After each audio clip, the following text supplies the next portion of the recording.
Hello everyone, today we are here to discuss the 27th July Shift 2 JEE Main paper. Now start the first question.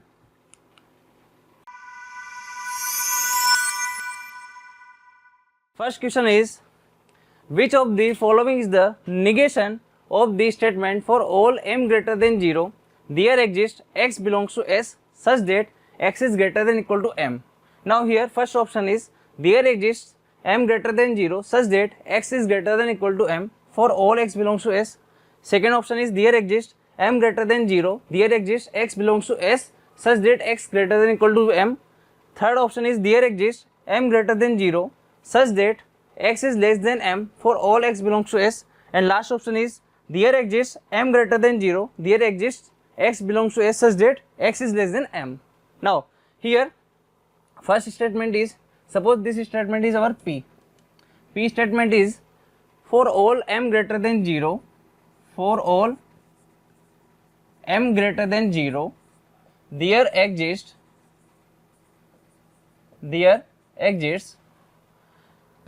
x belongs to S, x belongs to S such that x is greater than equal to m. Now in case this statement, negation of this statement is for all m greater than 0, there exists x belongs to S. ठीक है, but condition में क्या होगा, condition में negation आ जाएगा, इस condition में negation आ जाएगा तो ये चेंज होके क्या मिल जाएगा अपने को, x देखो ग्रेटर देन इक्वल टू तो ये ले गया, तो जब कंडीशन में चेंज आएगा तो इसका जस्ट उल्टा हो जाएगा, तो क्या बन जाएगा, x लेस देन m बन जाएगा. क्यों इक्वल टू क्यों नहीं आया, क्योंकि इक्वल टू तो इसके पास ऑलरेडी है ना भाई.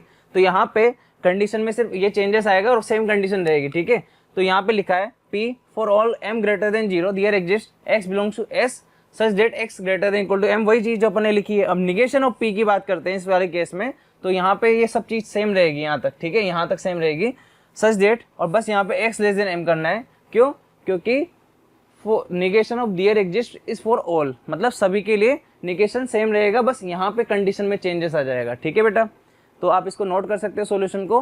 देन हम आगे बढ़ते हैं.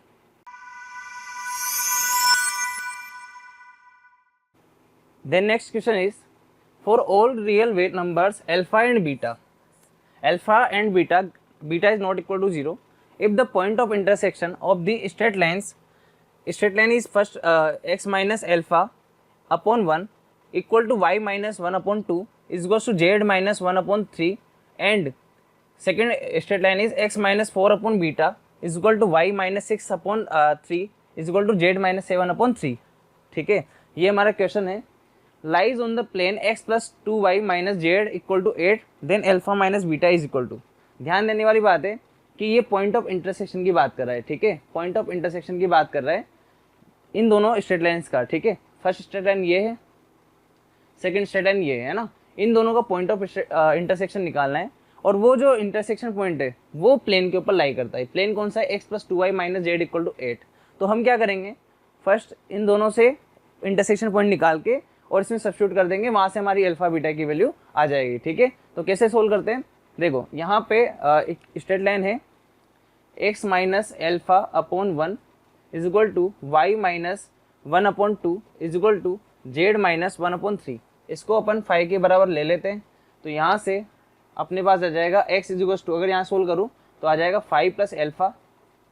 ठीक है, यहाँ सोल्व करूँ तो यहाँ से कितना आ जाएगा, 2 5 प्लस 1 आ जाएगा ना, तो y कितना आ जाएगा 2 5 plus 1, and same as z निकालेंगे तो z आ जाएगा, सॉरी यहाँ पे इक्वल टू आएगा ना, यहाँ पे इक्वल टू आ जाएगा, z इक्वल टू यहाँ से निकालेंगे तो आ जाएगा 3 5 प्लस 1. सेम वैसे ही अगर मैं इसका p मान लेता हूँ, q मान लेता हूँ, तो यहाँ पे क्या आ जाएगा, x is equal to q beta plus 4. ठीक है, अगर मैं इसको q के बराबर लेके चलता हूँ तो यहाँ से आ जाएगा q बीटा प्लस 4, यहाँ से जाएगा y इज इक्वल टू, यहाँ से कितना जाएगा 3q प्लस 6. ठीक है, यहाँ से निकालेंगे तो यहाँ से जाएगा z is equal to 3q plus 7. ध्यान देना ये वो पॉइंट्स है, वेरिएबल पॉइंट्स है. ठीक है, जो ये वाला तो ये जो पॉइंट्स है ये तो इस पे लाई करते हैं, और ये जो अपन ने बाद में निकाले x y z वो इसके ऊपर लाई करते हैं. ठीक है, अब देखो यहाँ पे इंटरसेक्टिंग पॉइंट की बात करें तो इंटरसेक्टिंग पॉइंट वो होगा जिसमें इसका पॉइंट और इसका पॉइंट सेम हो जाएगा ना. ठीक है, तो हम यहाँ पे इन दोनों को इक्वल कर देंगे. तो देखो यहाँ पे हमने इसको इक्वल कर दिया, तो 5 प्लस एल्फा, यहाँ पे देखो 5 प्लस एक्स, एल्फा था एक्स, और यहाँ पे क्या था क्यू बीटा प्लस 4, तो 5 plus alpha is equal to q beta plus 4। Same similarly अपन ने 2 5 प्लस 1 को वाई वाले को वाई के साथ इक्वल कर दिया और जेड वाले को जेड वाले के साथ इक्वल कर दिया, ठीक है। कैलकुलेशन है, यहाँ पे इन दोनों को सोल्व कर लेंगे, फर्स्ट एंड थर्ड को, सॉरी यहाँ सेकंड है, ठीक है, सेकंड एंड थर्ड को सोल्व करेंगे तो मेरे पास आ जाता है 5 equal to 1 and Q equal to -1, और इन दोनों को यहाँ पे सब्स्टिट्यूट करेंगे तो वहाँ से अल्फा बीटा के बीच में एक रिलेशन आ जाता है, alpha plus beta is equal to 3, ठीक है। अब क्या कर सकते हैं, देखो किसी भी एक पॉइंट में, जैसे फर्स्ट लाइन से ये पॉइंट आया था, सेकंड लाइन से ये पॉइंट आया था, तो आप चाहो तो इसके अंदर अल्फा और फाइव की वैल्यू रख के और इसको अल्फा की फॉर्म में निकाल लेंगे, ठीक है। ये देखो अपन ने यहाँ पे 5 की वैल्यू 1 रखी, तो मेरे पास कितना जाता है अल्फा प्लस 1, यहाँ पे 1 रखेंगे तो 2 प्लस 1 कितना जाएगा 3, एंड यहाँ पे 1 रखेंगे तो 3 प्लस 1 कितना जाएगा 4। तो इसका मतलब ये वो इंटरसेक्टिंग पॉइंट है जो प्लेन के ऊपर लाई करेगा। प्लेन कौन सा था, ये वाला, x plus 2y minus Z equal to 8। तो यहाँ पे मैंने इसको सब्स्टिट्यूट करा दिया। जैसे मैं इसको सब्स्टिट्यूट कराऊंगा प्लेन के ऊपर, ध्यान से देखना क्या पॉइंट है अपना, अल्फा प्लस 1 3 और 4 है ना, और प्लेन है x plus 2y minus Z equal to 8, तो x plus 2y minus Z equal to 8। और जब मैं ये पॉइंट इसमें सब्स्टिट्यूट कराऊंगा तो alpha plus 1 plus 2 into Y, that means 6 minus 4, 6 minus 4 is to 8। यहाँ से अल्फा और यहाँ से कितना जाएगा 6 माइनस 4 इज प्लस 2 और प्लस 1 कितना जाएगा 3, that means alpha is to 5। देखो अल्फा इज टू 5 आ गया। अब अल्फा की वैल्यू आ चुकी, बीटा की वैल्यू कैसे निकालेंगे, इसमें सब्स्टिट्यूट कर देंगे अल्फा की वैल्यू को इसमें। जैसे यहाँ पे बीटा की वैल्यू सब्स्टिट्यूट कर, सॉरी अल्फा की वैल्यू सब्स्टिट्यूट करेंगे तो बीटा की वैल्यू आ जाएगी -2, और यहाँ पे अल्फा और बीटा की वैल्यू आ चुकी है। और अपने से पूछा क्या था, अल्फा माइनस बीटा पूछा था, तो देखो अल्फा की वैल्यू 5 है, माइनस बीटा की वैल्यू कितनी है अपनी, बीटा की वैल्यू -2 आई है, तो -2 रख देंगे, तो 5 प्लस 2 कितना आ जाएगा 7, that means option third is correct option, ठीक है बेटा। तो आप इसका सॉल्यूशन नोट कर सकते हो।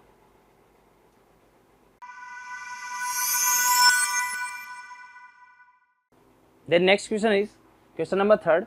The point P, A, B undergoes the following 3 transformations successively. First option is A is reflection about the line y equal to x. First क्या किया transformation, reflection about the line y equal to x.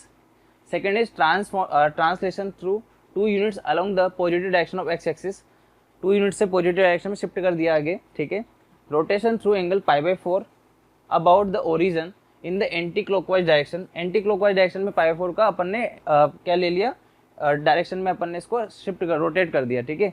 If the coordinates of the final position of the point P are -1/√2, 7/√2, then the value of 2a plus B is equal to, ठीक है। देखो point था a, b, पहला क्या किया अपन ने, reflection ले लिया y इक्वल टू x का। जैसे रिफ्लेक्शन लेंगे y इक्वल टू x का तो ये जो पॉइंट है वो चेंज हो जाएगा, क्या हो जाएगा b, a हो जाएगा। तो ये पहला रिफ्लेक्शन हो गया इससे, ठीक है। अब अपन ने यहाँ पे क्या किया, नेक्स्ट वाले में 2 यूनिट पॉइंट को शिफ्ट कर दिया आगे की तरफ। तो देखो y में कोई फर्क नहीं पड़ेगा, पर x का जो रहेगा वो बदल के b+2 हो जाएगा, राइट, और यहाँ पे कोमा a रहेगा, ठीक है। अब अगले में क्या किया, रोटेशन किया π/4 एंगल से, ठीक है। और उसके बाद में जो पॉइंट आया मेरे पास में वो ये है, ठीक है। तो यहाँ पे मैं कॉम्प्लेक्स के थ्रू अगर इसको सोल्व करूंगा तो मेरे पास देखो पॉइंट क्या था, -1/√2, 7/√2, तो उसको मैं कॉम्प्लेक्स फॉर्म में लिख लूंगा, -1/√2 प्लस 7/√2 आयोटा हो जाएगा, ठीक है। पॉइंट मेरा था इसे b+2, और ये आयोटा किसके साथ चल जाएगा, y वाले के साथ चल जाएगा, ठीक है। और हम π/4 से एंगल से शिफ्ट कर रहे हैं तो cos π/4 प्लस आयोटा sin π/4 से मल्टीप्लाई कर देंगे। आफ्टर इसको सोल्व करूंगा मैं तो मेरे पास में आ जाता है, ये कैलकुलेशन है, इसको मल्टीप्लाई करोगे आयोटा वाले के साथ में करोगे, फिर इसको चेंज करोगे और सोल्व करोगे आप, तो यहाँ पे 2a प्लस b की वैल्यू कितनी आ रही है, 9 आ रही है, ठीक है। क्योंकि यहाँ पे a की वैल्यू 4 आ गई और b की वैल्यू 1 आ गई, जैसे यहाँ पे सब्स्टिट्यूट करेंगे तो 8 + 1 कितना हो जाएगा, 9 हो जाएगा। और यहाँ पे मैं किसकी वैल्यू निकालनी थी, 2a प्लस b की वैल्यू निकालनी थी, तो आंसर कौन सा जाएगा, फर्स्ट वाला, ठीक है बेटा। तो यहाँ पे आप इसका सॉल्यूशन नोट कर सकते हो।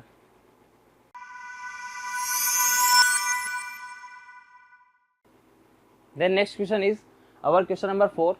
Let a is equal to maximum x belongs to R of 8 to the power 2 sin 3x into 4 to the power 4 cos 3x, and beta is minimum of 8 to the power 2 sin 3x into 4 to the power 4 cos 3x. Now in this case, if 8x square plus bx plus c equal to 0 is a quadratic equation whose roots are alpha to the power 1/5 and beta to the power 1/5, then the value of c minus b is equal to, हमें क्या value निकालनी है, सी minus B की value निकालनी है, right. ठीक है, तो यहाँ पे अगर ए को देखा जाए तो इसका मैक्सिमम है, और बी को देखा जाए तो वो सॉरी बीटा को देखा जाए तो यहाँ पे बीटा क्या है, इसी का मिनिमम है ना। तो ध्यान रखना यहाँ पे ए नहीं अल्फा है ना, अल्फा है यहाँ पे। ठीक है, तो इस केस में अल्फा और बीटा की वैल्यू यहाँ से सोल्व कर सकते हैं, और उसमें क्या कर सकते हैं, फिर अल्फा की पावर 1/5 कर लो और बीटा की पावर 1/5 कर लो, तो वहाँ से अल्फा बीटा निकल जाएगा। अब इसको आप ध्यान से देखोगे तो ये क्या लिखा हुआ है basically, a into c by a minus b by a, और सी बाई ए क्या होता है, प्रोडक्ट ऑफ रूट्स होता है, एंड माइनस बी बाई ए क्या होता है, सम ऑफ रूट्स होता है। तो आप सिंपल सा क्या कर सकते हो, अल्फा इंटू बीटा और अल्फा प्लस बीटा निकाल सकते हो, और उसमें सब्स्टिट्यूट करोगे तो आंसर आ जाएगा। ठीक है, देखो स्टार्ट करते हैं क्वेश्चन को। यहाँ पे अल्फा निकालना है पहले, है ना, अल्फा और बीटा एक साथ निकल जाएगा। तो देखो यहाँ पे अगर मैं 8 to the power 2 sin 3x को लिखूँ तो मैं क्या लिख सकता हूँ, 2 टू दी पावर 3, तो ये हो जाएगा 2 to the power 6 sin 3x, right. ठीक है, इंटू में भी देखा जाए तो यहाँ पे 4 लिखा हुआ है, तो इसको भी मैं 2 टू दी पावर 2 लिख सकता हूँ। ठीक है, 2 स्क्वायर लिख सकता हूँ, तो वो कितना हो जाएगा, 2 to the power 8 cos 3x। भाई 2 तो इसका आ गया 4 का, और 4 ऑलरेडी लिखा हुआ है, तो 2 इंटू 4 कितना आ जाएगा, 8 आ जाएगा, राइट। अब अगर इसको ध्यान से देखा जाए तो बेस दोनों में सेम है, तो पावर क्या हो जाएगी, 8 हो जाएगी। तो क्या आ जाएगा, 2 to the power 6 sin 3x plus 8 cos 3x, right. और आपको पता है कि a sin x plus b cos x का जो रेंज आता है वो कितना होता है, a sin x plus b cos x जो है उसका रेंज जो आता है मेरे पास में बेसिकली आ जाता है माइनस रूट ए स्क्वायर प्लस बी स्क्वायर से लेके रूट ए स्क्वायर प्लस बी स्क्वायर तक, राइट। रूट ए स्क्वायर प्लस बी स्क्वायर तक आता है। क्लियर है भाई। अब यहाँ पे ध्यान देना, यहाँ पे बी स्क्वायर है ना, बी स्क्वायर है, ठीक है।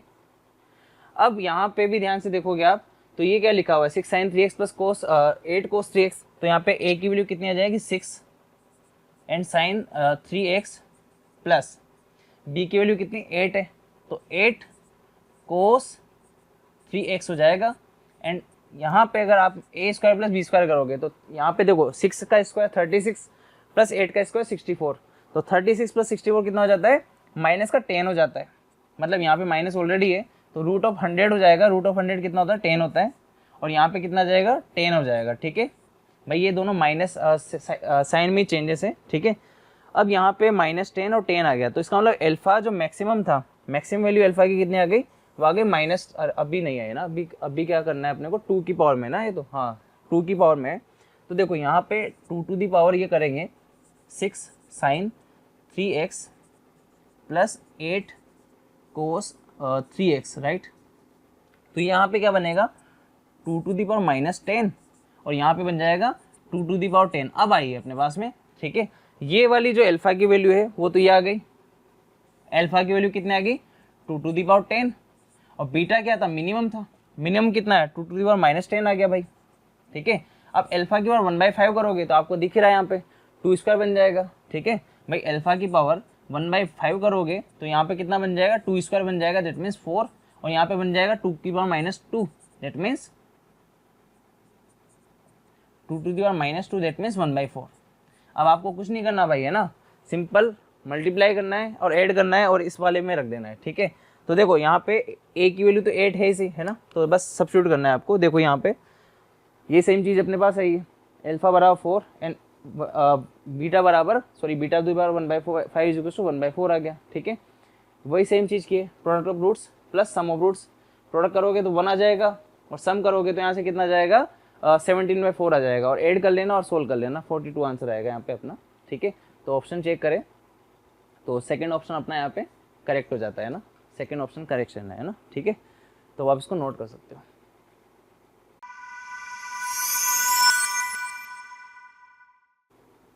The next question will be question number 5. Let f is from R to R be defined as f of x plus y plus f of x minus y is equal to 2f of x into f of y. Here f of 1/2 is equal to -1. Then the value of summation from k equal to 1 to 20 1 upon sin k into sin k plus f of k. Here f of k is equal to, ठीक है, question के अंदर f of x के अंदर relation दिया हुआ है। ठीक है, एफ ऑफ एक्स और एफ ऑफ वाई के अंदर रिलेशन दिया हुआ है और यहाँ पे एफ ऑफ 1/2 दिया हुआ है और उसके अलावा हमें वैल्यू किसकी पूछी है 1/sin k into sine K plus F of K, ठीक है, summation from k equal to 1 से लेकर 20 तक की, ठीक है। अब इस क्वेश्चन में ध्यान से देखोगे आप तो हमें क्या करना है, यहाँ पे देखो क्वेश्चन खुद बोल रहा है कि आपको एफ ऑफ के चाहिए, तो हमें क्या निकालना पड़ेगा, एफ ऑफ एक्स निकालना पड़ेगा, ठीक है। अब आप एक तरीका ये है कि आप 0 1 ऐसे पुट कर करके और एफ ऑफ एक्स का रिलेशन निकाल के वहाँ से फंक्शन निकाल सकते हो, राइट। पर मुझे यहाँ से दिख रहा है कि अगर यहाँ पे एक्स प्लस वाई है और फंक्शन के अंदर यहाँ पे एक्स माइनस वाई है और सामने 2 एफ ऑफ एक्स और एफ ऑफ वाई है, तो ये कौन से फंक्शन के अंदर होता है, कोस के अंदर होता है। देखो cos X plus Y plus cos X minus Y, okay, is equal to 2 cos X into cos Y. ये किसके अंदर होता है, ये देखो 2 cos X into cos Y, यहाँ पे ध्यान से देखोगे तो cos X into cos Y दिख रहा है सबको।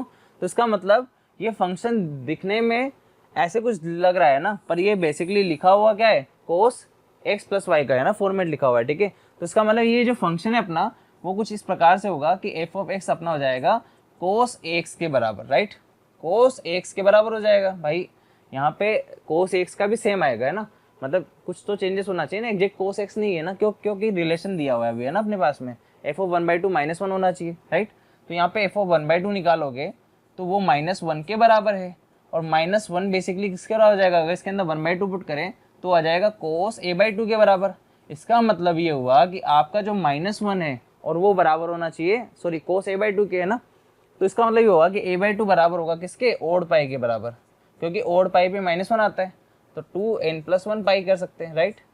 और यहाँ से a की वैल्यू कितनी आ जाएगी, a की वैल्यू आ जाएगी अपनी 2n+1 पाई इंटू 2 करोगे, ठीक है। तो आप इसको ऐसे लिख सकते हो कि ये बेसिकली इवन पाई लिखा हुआ है ना भाई, ये ओड है और ये इवन हो गया, तो आप इसको ऐसे लिख सकते हो कि 2m पाई हो गया, right.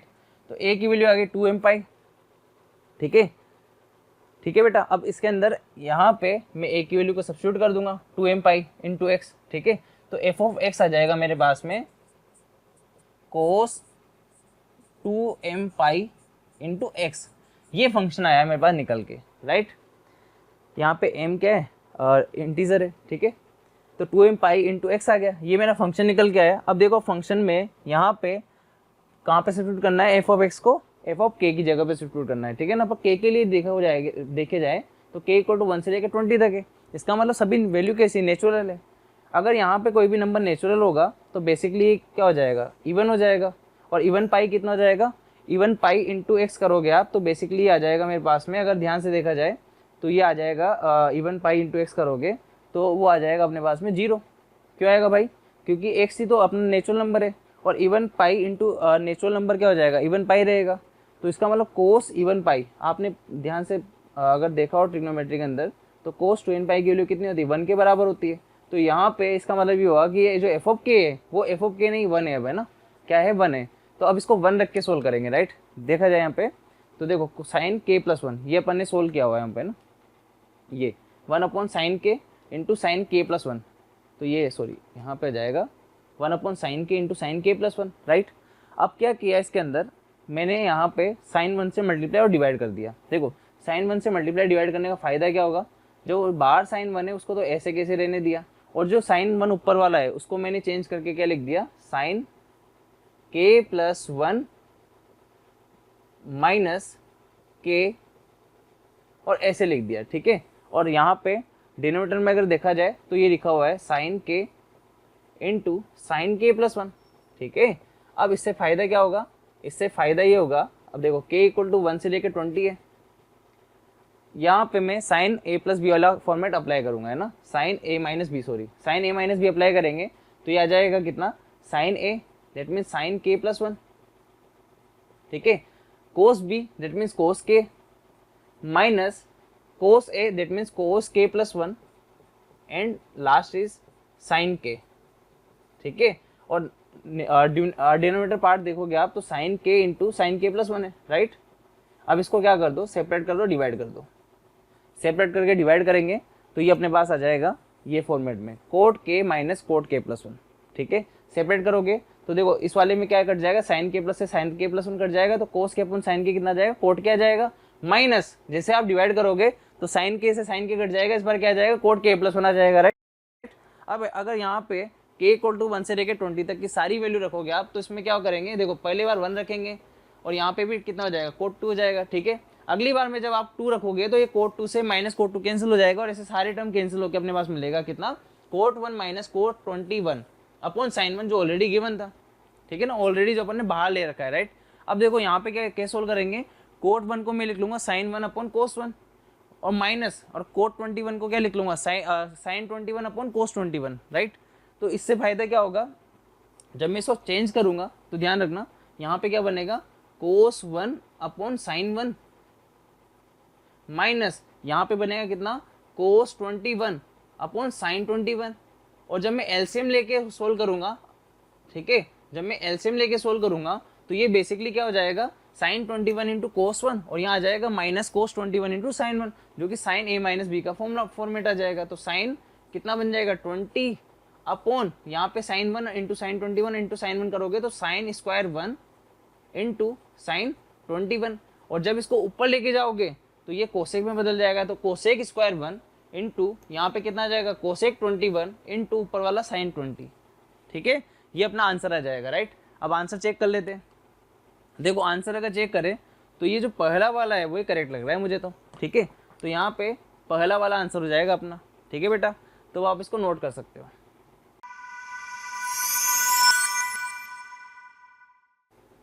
The next question will be question number 6. Let it f is defined from a comma b to r, b is differentiable function such that f of x is equals to integration from a to x g of t into dt. For a differentiable function g of x, if f of x is equals to 0 has exactly 5 distinct roots. Here 5 distinct roots in a comma b, interval भी given है जिसके अंदर 5 distinct roots हैं। Then g of x into G dash X is equal to 0 has at least कितने roots रखेगा वो बताना है अपने को, ठीक है ना। ऑप्शन के अकॉर्डिंग अपने को पता चल रहा है रूट्स पूछा हुआ है, ठीक है।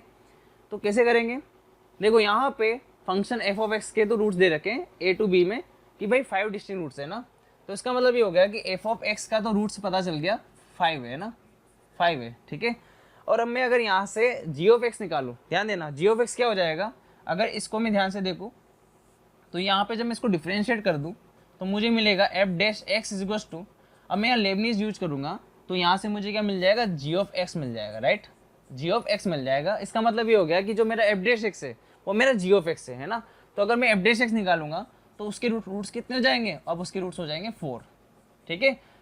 अब यहाँ पे जो f डैश x था वो मेरा g ऑफ x है, तो इसका मतलब g ऑफ x के कितने रूट्स हो गए, 4 हो गए भाई, है ना, एटलीस्ट 4 रूट हो गए।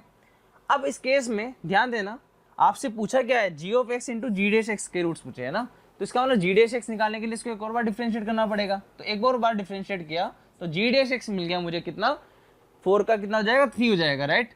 और g dash x into g of x करोगे तो एटलीस्ट 7 रूट मिलेंगे आपको, है ना। कितने रूट मिलेंगे, 7 रूट मिलेंगे। तो ऑप्शन नंबर 1 जो है अपना वो यहाँ पे करेक्ट हो जाएगा, ठीक है। सॉल्यूशन को देख सकते हो, सॉल्यूशन में सेम वैसा ही है, एफ ऑफ एक्स के 5 थे, एफ डैश एक्स के 4 हो जाएंगे, वही अपना जी ऑफ एक्स हो गया, उसका जी डैश एक्स कितना हो जाएगा, 3 हो जाएगा, और मल्टीप्लाई करोगे तो आ जाएगा 4 + 3, दैट में 7 रूट होंगे एटलीस्ट, है ना। तो अब आप इसको नोट कर सकते हो बेटा।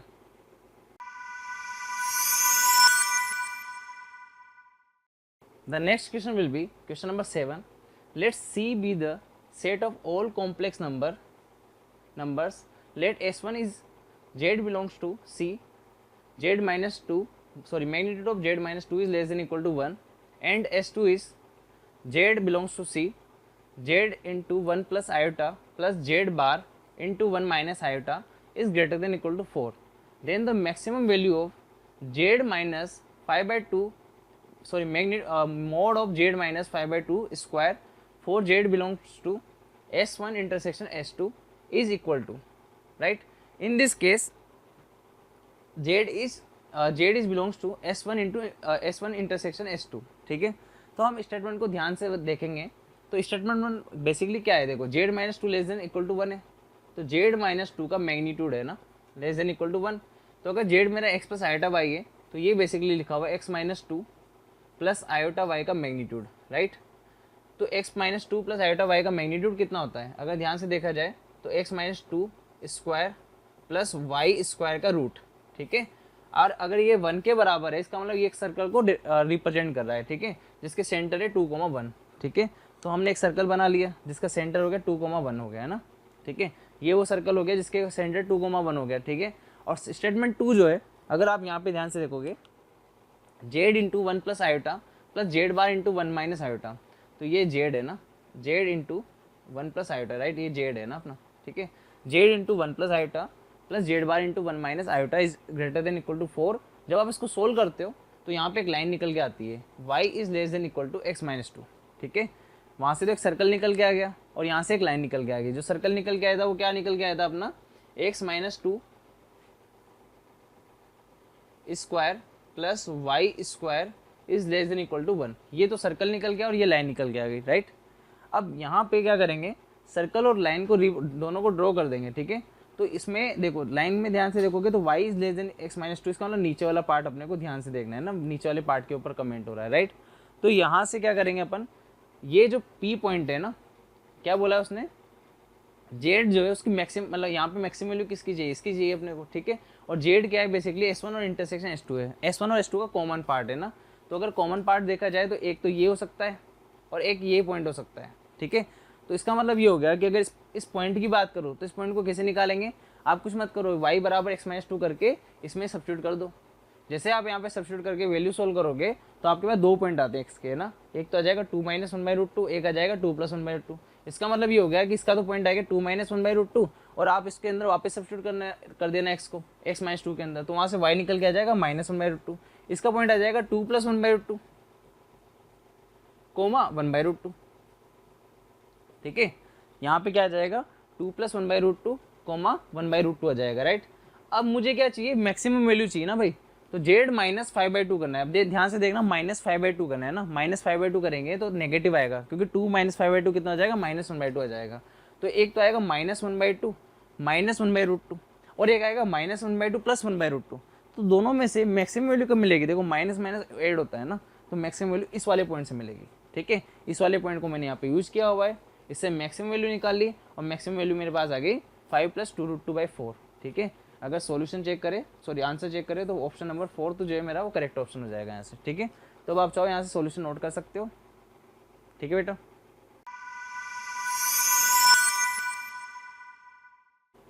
The next question will be question number 8। Two sides of a parallelogram are along the lines 4x plus 5y equal to 0 and 7x plus 2y equal to 0, right? If the equation of one of the diagonals of the parallelogram is 11x plus 7y is equal to 9, then other diagonal passes through the point, ठीक है। पहला point है 1,3, second point is 1,2, third point is 2,2 and last point is 2,1, right. In this question parallelogram given है जिसकी line की equation given है, दो line की इक्वेशन गिवन है, 4x plus 5y equal to 0 and 7x plus 2y equal to 0। देखो parallelogram ऐसा कुछ बना लिया अपन ने, ठीक है। इसकी दो लाइन की इक्वेशन गिवन है और अगर आप ध्यान से देखोगे तो वो दोनों लाइन ये वाली है ना, एक तो ये वाली है और एक ये वाली है जो कि 0,0 से पास कर रही है, ठीक है। तो ये है 4x plus 5y equal to 0 and this line is 7x plus 2y is equal to 0, ठीक है। अब अगर आप ध्यान से देखोगे तो एक डायगोनल गिवन है और ये डायगोनल ये वाला नहीं हो सकता, क्यों, क्योंकि ये 0,0 से पास नहीं कर रहा, राइट। तो इसका मतलब ये डायगोनल कौन सा वाला है, ये वाला है ना, ये वाला जो डायगोनल है वो अपने को गिवन है, राइट।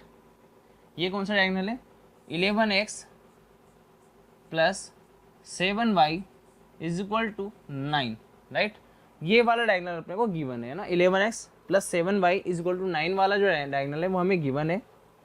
और तीसरी बात देखोगे अगर ध्यान से तो आपको पता होना चाहिए कि पैरेललोग्राम के अंदर ये जो डायगोनल है वो इसके मिड पॉइंट से पास करता है, ठीक है। तो इसका मतलब इसका मिड पॉइंट निकल जाएगा तो काम खत्म हो जाएगा, बिल्कुल, क्योंकि ये पॉइंट पता है और ये पॉइंट पता है, फिर दो पॉइंट की हेल्प से आप किसी भी डायगोनल किसी भी लाइन की इक्वेशन लिख सकते हो, राइट। तो देखो ये पॉइंट निकाल सकते हो आप, बिल्कुल निकाल सकते हैं भाई, ठीक है। और ये पॉइंट निकालना है आपको, अपन सही चल रहे हैं क्या, अच्छा हाँ बिल्कुल निकाल सकते हैं ना, क्योंकि ये इक्वेशन तो गिवन है अपने को, है ना, और ये इक्वेशन गिवन है। दोनों को सोल्व कर लो, यहाँ से ये पॉइंट निकल जाएगा।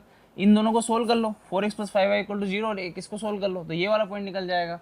ये दोनों पॉइंट निकलते हैं, अपन इसका मिड पॉइंट निकाल लेंगे। मिड पॉइंट निकालते सपोज करो ये अपना है A, ये B है, ये C है एंड ये D है ना। अब इसका मिड पॉइंट निकालोगे तो सपोज करो P है ना अपना मिड पॉइंट, तो P पॉइंट निकलते हैं अपन, दोनों की हेल्प से अपन लाइन की इक्वेशन लिख सकते हैं। ठीक है, तो देखो यहाँ पे कैलकुलेशन देखोगे आप तो सेम चीज़ की हुई है। ये अपन ने वही लाइन ले ली, ये लाइन है, ये ओरिजिन से पास कर रही है तो आपका डायगोनल अपोजिट वाला होगा। ठीक है, अब इसका क्या करना है अपने को, यहाँ पे एक डायगोनल ड्रॉ करेंगे तो वो इसके मिड पॉइंट से पास करेगा, वो मिड पॉइंट निकाल रहे अपन है ना। तो देखो पॉइंट डी निकाल लिया अपन ने, ये वाला पॉइंट निकाला, ये पॉइंट आ गया अपने पास 5/3, -4/3। ठीक है, सेकंड पॉइंट बी निकालेंगे तो वो आ गया -2/3, 7/3। और देखो यहाँ पे वही चीज़ लिखी हुई जो मैंने आपको पहले ही बता दी, diagonals of parallelogram intersect at middle point of B, D R. ठीक है, मिडिल पॉइंट से पास करता है ना, ठीक है, ऐसे बोल सकते हैं मिडिल पॉइंट से पास करता है, राइट। तो देखो मिडिल पॉइंट निकालेंगे तो 1/2, 1/2 आ गया है ना, 1/2, 1/2 आ गया। अब देखो दिमाग से अगर यहाँ पे खेल सकते हैं अपन, इसकी जरूरत ही नहीं पड़ेगी, राइट। अगर आपके पास थोड़ा सा भी दिमाग है तो आप यहाँ पे लगा सकते हो कि अगर ये जो पॉइंट है 0,0 है और ये जो पॉइंट है 1/2, 1/2 है, इसका मतलब वो लाइन जो होगी बेसिकली वो y = x वाली होगी। क्यों? क्योंकि अगर वो दो पॉइंट है, एक 0,0 है, 1/2, 1/2 है, तो इसका मतलब ये हो गया कि वो जो लाइन है पास कर रही दोनों पॉइंट से, वो ऑब्वियस बात है y = x होनी चाहिए, है ना। तो यहाँ पे y = x वाला पॉइंट कौन सा दिख रहा है, ये वाला पॉइंट दिख रहा है, तो 3 वाला ऑप्शन ऐसे करेक्ट हो गया। फिर भी आप चाहो तो लाइन की इक्वेशन लिखो, आपकी लाइन y = x ही आएगी और फिर आप सोच सकते हो कि 2,2 एक वैसा पॉइंट है जो इसको सेटिस्फाई कर रहा है। ठीक है, तो ऑप्शन नंबर 3 जो अपना वो करेक्ट हो जाएगा, तो आप इसको नोट कर सकते हो।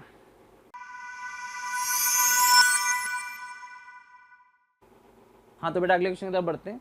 अगला क्वेश्चन है क्वेश्चन नंबर 9।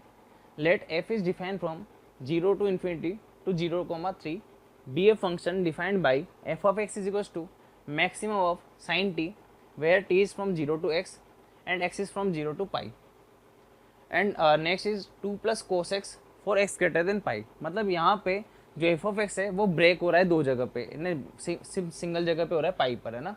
तो इसका मतलब पाई पर अगर देखा जाए तो वहाँ पे नॉन डिफरेंशिएबल हो सकता है, राइट। और अगर बात की जाए कि यहाँ पे 0 से पाई में क्या ये ब्रेक हो सकता है, बिल्कुल हो सकता है, क्योंकि मैक्सिमम वैल्यू देखनी है अपने को, है ना। हो सकता है ब्रेक हो जाए और नहीं भी होगा, है ना, तो देखते हैं ना। तो साइन टी जो है वो 0 से x है ना, 0 से x जा रहा है और x मेरा 0 से पाई जा रहा है, राइट। तो इसका मतलब साइन का ग्राफ देखेंगे अगर ध्यान से तो कैसे बनेगा, ऐसे बनेगा, है ना। साइन x का ग्राफ तो ऐसे बनता है 0 से पाई के लिए, ठीक है। पर इसमें कैसे बनेगा, इसमें देखते हैं अपन, इसमें कैसे बनता है वो चीज़ समझ लेते हैं ना। तो देखो पहले बात 0 से π/2 तक तो ऐसे कैसे चलेगा, है ना, क्योंकि मैक्सिमम बढ़ता जा रहा है, राइट। 0 से π/2 तक तो ऐसा कैसा ही चलेगा, राइट। पर π/2 पे आके ध्यान देना, π/2 पे आके उसको मैक्सिमम वैल्यू मिल जाएगी 1, उसके बाद में वो मैक्सिमम वैल्यू को पकड़ के चलेगा पाई तक, राइट। पाई तक वो फिर मैक्सिमम वैल्यू को पकड़ के चलेगा। इसका मतलब मेरा जो ग्राफ बनेगा वो बेसिकली ऐसे बनेगा, है ना, ऐसे बनेगा, राइट। तो इसका मतलब अगर इसको ध्यान से देखा जाए तो ये यहाँ पे पॉइंट पे अगर मुझे डाउट था, पर यहाँ पे भी बेसिकली क्या हो रहा है, नॉन डिफरेंशिएबल हो रहा है, राइट। क्यों? क्योंकि कोई चोच नहीं है। अगर चोच होती तो मैं बोल सकता था यहाँ पे डिफरेंशियलिटी पे खतरा है, राइट। तो पर चोच भी नहीं है, बेसिकली स्लोप आराम से निकल गया, राइट। ठीक है, अब आती है बात 2 + cos x की। तो 2 + cos x का क्या करेंगे, देखो ग्राफ बेसिकली कैसा बनेगा, cos x का जो ग्राफ बनता है उसको 2 से शिफ्ट कर देना है, ठीक है। पाई पे वैल्यू कितनी मिलती है, -1 होती है, तो 2 + -1 कितना हो जाएगा, 1 हो जाएगा। तो ऐसे कुछ ग्राफ बनेगा, यहाँ पे से ऐसे जाएगा आगे की तरफ, पाई के बाद में वैल्यू देखो 0 से पाई में ऐसे चलता था ग्राफ और पाई पे ऐसे रहता था। तो इसका मतलब अब इस बार कैसा बढ़ेगा, ऐसा बनेगा, है ना, शिफ्ट हो गया ऊपर और फिर पाई के बाद में, है ना, ये ऐसे कैसे चलता जाएगा, ठीक है, ऐसे कैसे चलता जाएगा। तो इसका मतलब ये होगा कि मुझे डाउट इस पॉइंट पे था, इसके बाद में ना, इस पॉइंट के बाद में इस पॉइंट पे डाउट था मुझे कि यहाँ पे क्या हो सकता है, पर यहाँ पे भी मुझे चोच नहीं मिली, यहाँ पे भी इजीली निकल चुका, ब्रेक है ही नहीं अपने पास में, है ना। तो इसका मतलब ये होगा कि ये एक तो इस पॉइंट पे जो डाउट था वो भी क्लियर हो गया, एक इस पॉइंट पे डाउट था वो भी क्लियर हो गया। तो इसका मतलब ग्राफ कैसा दिखेगा, अगर ध्यान से देखोगे तो आप ऐसे दिखेगा, देखो यहाँ पे कोई चोच नहीं है, यहाँ पे भी कोई चोच नहीं है ना, जहाँ पे अपने को ब्रेक का डाउट था वहाँ पे कोई चोच मिली नहीं, ब्रेक हुआ नहीं। तो इसका मतलब ये होगा कि ये जो फंक्शन है बेसिकली वो कंटिन्यूस भी है और डिफरेंशिएबल भी है सभी पॉइंट के लिए ना, सभी पॉइंट के लिए, ठीक है। तो इसमें अगर ऑप्शन चेक करें तो पहला ऑप्शन बिल्कुल सही दिख रहा है, डिफरेंशिएबल है एवरीवेयर इन 0 to ∞, बिल्कुल सही बात है, क्योंकि 0 से बात करें अपन, है ना। F is continuous everywhere but not differentiable, exactly 2 point से गलत हो गया है ना। एफ इज़ नॉट कंटिन्यूस, ये तो बात ही गलत हो गई। F is continuous everywhere but not differentiable, not की तो बात ही नहीं उठती है ना, नॉट डिफरेंशिएबल की तो बात ही नहीं उठती क्योंकि वो सभी जगह पर डिफरेंशिएबल है, right.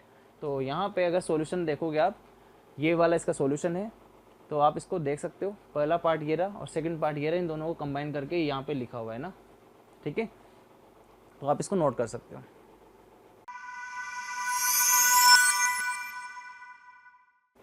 The next question will be question number 10।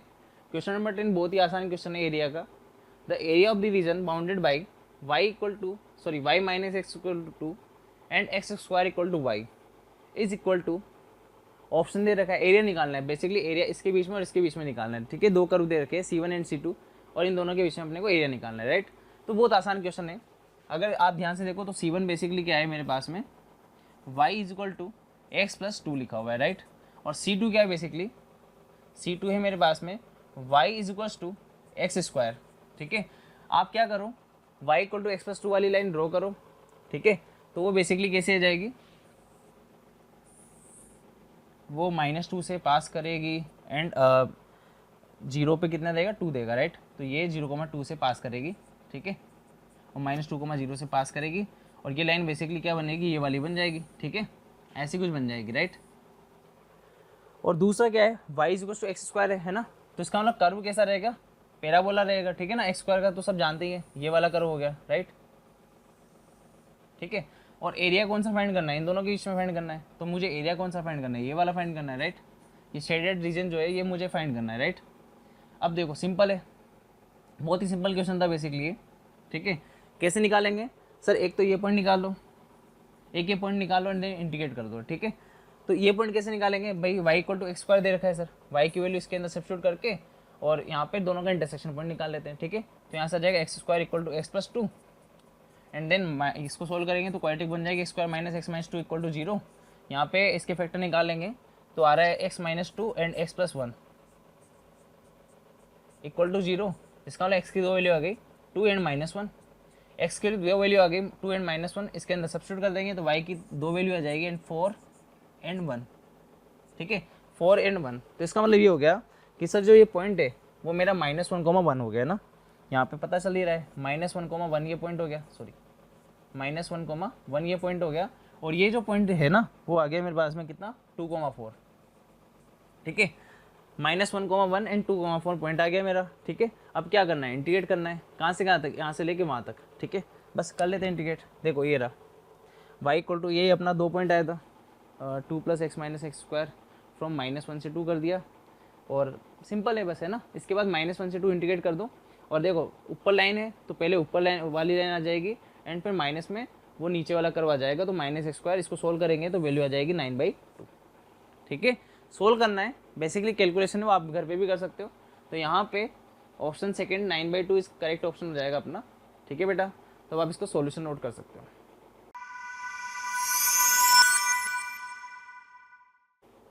The next question will be question number 11। Let the mean and variance of the frequency distribution x is x1 equal to 2, x2 equal to 6, x3 is equal to 8 and x4 is equal to 9 respectively. frequency is 4, 4, alpha and beta, right। b 6 and 6.8 है ना, 6 तो क्या है mean है मेरा और 6.8 क्या है मेरा वेरियंस है ना, respectively. If x3 is changed from 8 to 7 है ना, x3 क्या हो गया 8 से 7 पे चेंज हो गया ना, तो इसका मतलब ये मेरा बेसिकली क्या हो गया, चेंज हो गया 7 पे चला गया, ठीक है। Then the mean for the new data will be, अब यहाँ पे ध्यान से देखोगे आप तो जो मेरा मीन है वो नए डेटा के लिए क्या होगा, ठीक है। तो देखो यहाँ पे तो मीन गिवन था तो इसलिए अल्फा बीटा का फर्क नहीं पड़ रहा था, पर न्यू डेटा के हिसाब से अल्फा बीटा का फर्क पड़ेगा ना, अल्फा बीटा चाहिए अपने को, ठीक है। तो अल्फा बीटा के लिए मेरे पास दो इक्वेशन होनी चाहिए, तो दे रखी है, एक तो मीन की दे रखी है और एक वेरिएंस की दे रखी है। तो मीन का क्या हो जाएगा, mu is equal to summation X I F I upon F I हो जाएगा, समेशन ऑफ एफ आई हो जाएगा, राइट। तो देखो ये मेरा मीन हो गया है ना, तो देखो यहाँ पे किया हुआ है ना, एक्स आई फाई करेंगे तो कितना जाएगा 4 2 जा 8, ठीक है। यहाँ पे देखो 4 × 2 प्लस यहाँ पे जाएगा 6 × 4 प्लस अगला हो जाएगा अपना 8 × अल्फा प्लस यहाँ पे हो जाएगा अपना 9 into beta upon summation of f आई करेंगे तो ध्यान से देखो एफ आई कितना आ जाएगा 4 + 4 plus alpha plus beta 4 + 4 plus alpha plus beta और ये हमें गिवन है कितना 6 के बराबर। ठीक है, तो देखो यहाँ पे जब मैं इसको सोल्व करता हूँ तो ये आ जाएगा मेरे पास में 4 2 8 and 6 4 24 is 32। That means 32 plus 8 alpha plus 9 beta और यहाँ पे इसको मल्टीप्लाई कर लेंगे तो यहाँ पे जब सोल्व करूंगा तो इक्वेशन 1 हो जाएगी अपनी। ठीक है, इक्वेशन 2 कहाँ से आ जाएगी, वेरिएंस से आ जाएगी। ठीक है, ये किसका फॉर्मूला है, म्यू का फॉर्मूला है, ये म्यू है ना, मीन। ठीक है, अगला अगर देखा जाए तो अगला क्या हो जाएगा, म्यू का फॉर्मूला वो हो जाएगा अपने पास summation of x i into x i minus mu square upon summation of f i. ठीक है, ये अपना म्यू का फॉर्मूला हो जाएगा, सॉरी म्यू नहीं, सिग्मा वेरिएंस का है ना, तो सिग्मा स्क्वायर है ना, यहाँ पे क्या हो जाएगा, वेरिएंस का फॉर्मूला हो जाएगा जिसको सिग्मा स्क्वायर से डिनोट करते हैं। ठीक है, तो क्या हो जाएगा, देखो ध्यान से, सिग्मा स्क्वायर आ जाएगा मेरे पास में, देखो यहाँ पे x1 कितना है 2 है, तो 2 माइनस 6 स्क्वायर इंटू 2 कर देंगे। ठीक है, 2 माइनस 6 स्क्वायर इंटू 2 कर देंगे, राइट। ठीक है, और अपॉन कितना हो जाएगा, समेशन ऑफ एफ आई हो जाएगा ना, प्लस देखो यहाँ पे 2 माइनस 6 कितना हो जाएगा, 4 हो जाएगा। ठीक है, एंड 4 का स्क्वायर यहाँ पे, अच्छा सॉरी समेशन ऑफ एफ आई होता है ना, हाँ सॉरी यहाँ पे एफ आई आएगा ना फॉर्मूले में, यहाँ पे एफ आई आएगा। ठीक है, f i into x i minus mu का square upon summation of f. ठीक है, ये आएगा इसका फॉर्मूला। तो एफ आई कितना है, देखो यहाँ पे एफ वन कितना है 4 है, तो यहाँ पे 4 इंटू 2 माइनस 6 का स्क्वायर आ जाएगा। अगला आ जाएगा 4 इंटू, देखो यहाँ पे एक्स आई कितना है 6 है, तो 6 माइनस 6 कितना हो जाएगा, 0 हो जाएगा ना, स्क्वायर प्लस अगला कितना हो जाएगा, अगला सर एल्फा है F3, तो और अगर x3 की बात करें तो 8 है, तो 8 माइनस 6 हो जाएगा इंटू एल्फा कर देंगे सर, यहाँ पे कितना हो जाएगा, सॉरी यहाँ पे अगले 8 माइनस, यहाँ पे इसको अगली लाइन में लिख लेते हैं, प्लस 8 माइनस 6 का स्क्वायर इंटू एफ आई करेंगे तो एल्फा है सर, है ना, एल्फा प्लस अगला क्या हो जाएगा सर, अगला हो जाएगा 9 माइनस 6 का whole square into beta upon में आ जाएगा कितना आएगा, वही 4 प्लस एल्फा प्लस बीटा है ना, 4 प्लस एल्फा प्लस बीटा। ठीक है, और ये बराबर है 6.8 के। जब मैं इसको सोल्व करता हूँ तो ये आ जाएगा, ये आएगा मेरे पास में निकल के। ठीक है, और इसको आगे फॉरवर्ड सोल्व करता हूँ तो देखो फर्दर सोल्व करने के बाद में ये आ जाएगा एंड देन ये आ जाएगा। ठीक है, तो यहाँ से एक रिलेशन आ गया 28 alpha minus 22 beta is equals to 96। ये मेरी सेकेंड इक्वेशन हो गई, यानी इसको आगे भी सोल्व किया हुआ है ना, सेकेंड इक्वेशन ये हो गई ना। अब ये क्या किया मैंने, फर्स्ट और सेकंड को दोनों को सोल्व किया एक दूसरे के साथ में, तो वहां से मैंने अल्फा और बीटा की वैल्यू निकाल ली। ठीक है, अब अल्फा बीटा की वैल्यू निकल चुकी है आपकी, अब यहाँ पे सब्स्टिट्यूट कर दो। अब मीन का फॉर्मूला आपके पास है ही सही, इसको लगाओ और वहां से नया वाला मीन निकाल सकते हैं। ठीक है, तो नया वाला मीन निकालेंगे तो आ जाता है 17/3, राइट, 17/3 आ जाएगा। That means third option is correct. तो यहाँ पे ऑप्शन चेक करेंगे तो थर्ड ऑप्शन ही करेक्ट है, तो आप इसको नोट कर सकते हो ना। ये कैलकुलेशन पार्ट है, आप इसको दोनों को सोल्व करोगे, आंसर ये आएगा अल्फा बराबर 5 एंड बीटा बराबर 2, उसके अंदर रख देना, वहां से वैल्यू निकाल लेना। पर ध्यान रखना इस बार ये जो x3 होगा ना वो 7 हो जाएगा, है ना, नेक्स्ट वाले के लिए। ठीक है, तो अब इसको सोल्व कर लेते हैं। ठीक है बेटा, इसको नोट कर लो, बढ़ते हैं आगे।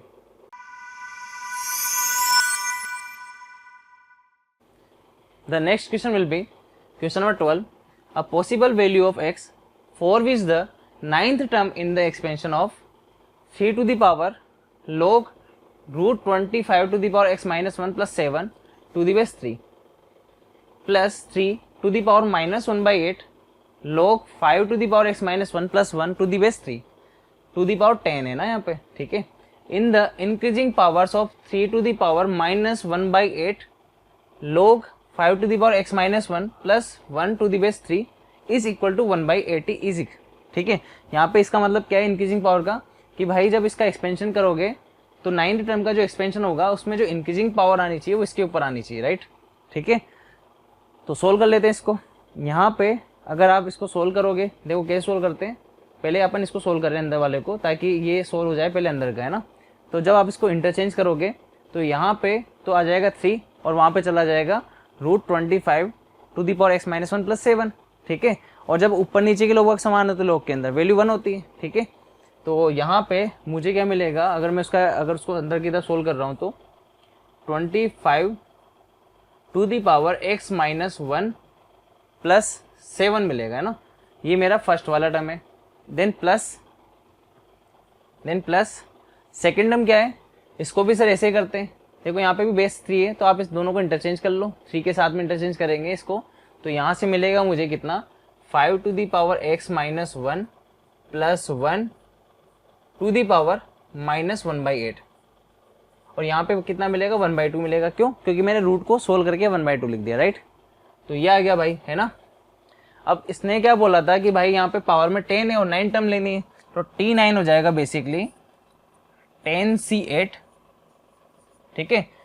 अब ध्यान देना इसकी पावर में 1/2 है, तो 25x minus 1 plus 7 to the power 1/2 है, तो कोई दिक्कत नहीं है ना। यहाँ पे देखो ध्यान से 1/2 तो यहाँ पे है और बाहर कितना जाएगा, 10 माइनस 8 हो जाएगा, तो 2 आ जाएगा, राइट। फिर अगली वाली की बात करें तो क्या लिखा हुआ है, 5 to the power x minus 1 plus 1 to the power minus 1/8 और माइनस 1/8 है। अब इसकी पावर अगर ध्यान से देखें तो r आ जाएगा, तो यहाँ पे कितना आ जाएगा, 8 आ जाएगा। इसका यही मतलब था कि भाई यहाँ पे जो इंक्रीजिंग पावर है वो लेनी है ना, इसके ऊपर इंक्रीजिंग पावर लेनी है। तो 8 मेरी इंक्रीजिंग पावर है, ये मैंने यहाँ पे ले दी, ठीक है। अब इसको सोल्व करोगे आप तो 2 से 2 कैंसिल हो जाएगा और 8 से 8 कैंसिल हो जाएगा, राइट। तो यहाँ पे बचेगा कितना, यहाँ पे आ जाएगा 10C8 और यहाँ पे ये देखो पावर और सब कैंसिल हो जाएगी, तो 25 की power 25 to the power x minus 1 plus 7 upon में आ जाएगा। अपोन में क्यों ले लिया, क्योंकि -1 है ना भाई। तो 5 to the power x minus 1 plus 1 जो है मेरा अपोन में आ जाएगा, राइट। और ये बराबर किसके, 80 के ना, 180 के बराबर है, उसने साफ लिखा हुआ है, तो ये बराबर 180 है। अब आपको कुछ भी नहीं करना भाई, है ना, सब कुछ सिंपल है, ऑलरेडी लिखा हुआ है। अब आपको यहाँ पे सिर्फ इतना सा काम करना है कि 10C8 सोल्व करना है। 10C8 कितना आ जाएगा, factorial 10 upon factorial 8 into factorial 2 आ जाएगा। इसको कैंसिल करोगे तो 9 इंटू 10 यहाँ से आ जाएगा और फैक्टोरियल 2 कितना हो जाएगा, 2 हो जाएगा। तो इसका मतलब 9 इंटू 10 कितना आ जाएगा, 90/2। और इसको मैं लिख सकता हूँ 180/4। और देखो ये बराबर किसके, 180 के। तो देखो 180 से 180/4 कैंसिल करेंगे तो 1/4 और सामने लेके आऊँगा तो 4 आ जाएगा, ठीक है। देखो कैलकुलेशन भी मैंने यहाँ पे कर दी कि यहाँ पे सामने 4 आ जाएगा। अब मैं क्या करूँगा, 5 to the power x minus 1 को t रख दूंगा, राइट।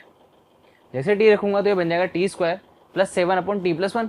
इसको सोल्व करूंगा, t की वैल्यू आ जाएगी 1,3, ठीक है। और t मेरा क्या है, 5 to the power x minus 1 है। तो यहाँ से 5 to the power x minus 1 की 2 वैल्यू आ जाएगी, एक आ जाएगी 1, एक आ जाएगी 3। तो यहाँ से x माइनस 1 की वैल्यू कितनी आ जाएगी, एक तो 0 आ जाएगी और एक दूसरी आएगी। पर अपने को वैल्यू कौन सी वाली चाहिए अपने को, तो देखो यहाँ पे इंटीजर वाली वैल्यू चाहिए।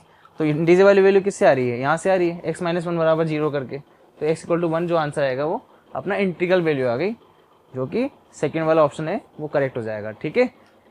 तो अब आप इसका सॉल्यूशन नोट कर सकते हो।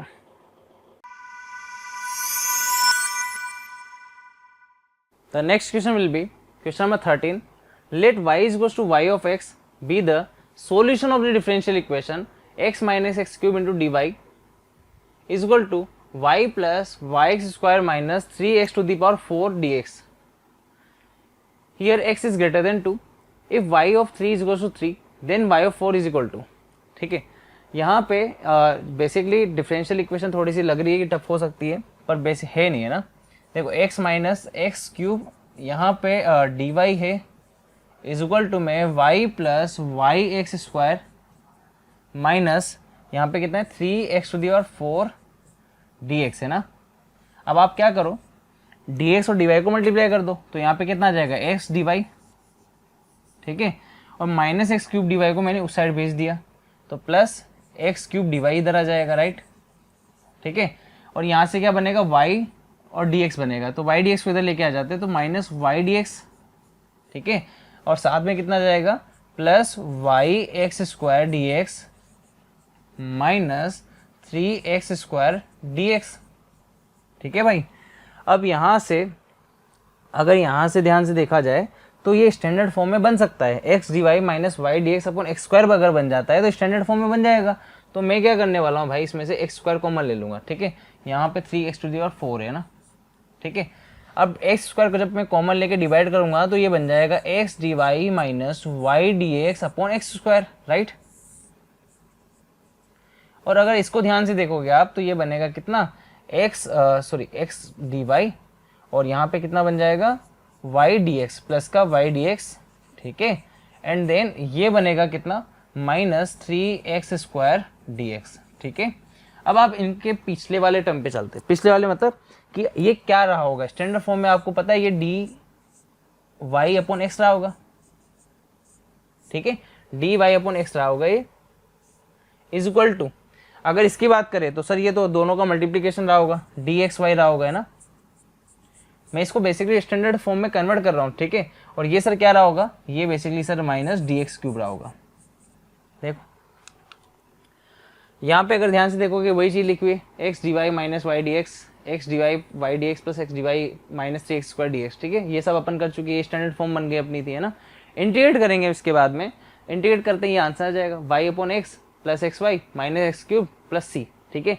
ये उतरते ही अब यहाँ पे एक रिलेशन दिया है ना, y ऑफ 3 = 3, तो इसका मतलब y की वैल्यू भी 3 है और x की वैल्यू भी 3 है, रख देंगे इसके अंदर, c निकल जाएगा 19। अब क्या करेंगे, वापस c रख देंगे इसके अंदर 19, ठीक है। और यहाँ पे क्या चाहिए, y ऑफ 4 चाहिए, तो x की वैल्यू 4 रख देंगे, x की वैल्यू 4 रखते हैं y की वैल्यू निकल जाएगी। देखो x की वैल्यू 4 रखते ही यहाँ से y की वैल्यू कितनी आ गई, 12 आ गई, तो इसका मतलब y की वैल्यू तो चाहिए थी अपने को, ठीक है। तो आंसर कितना आ जाएगा, 12 आ जाएगा, जो कि ऑप्शन नंबर 2 है यहाँ पे ना, सेकंड वाला जो ऑप्शन है वो करेक्ट है, ठीक है। तो आप इसको नोट कर सकते हो।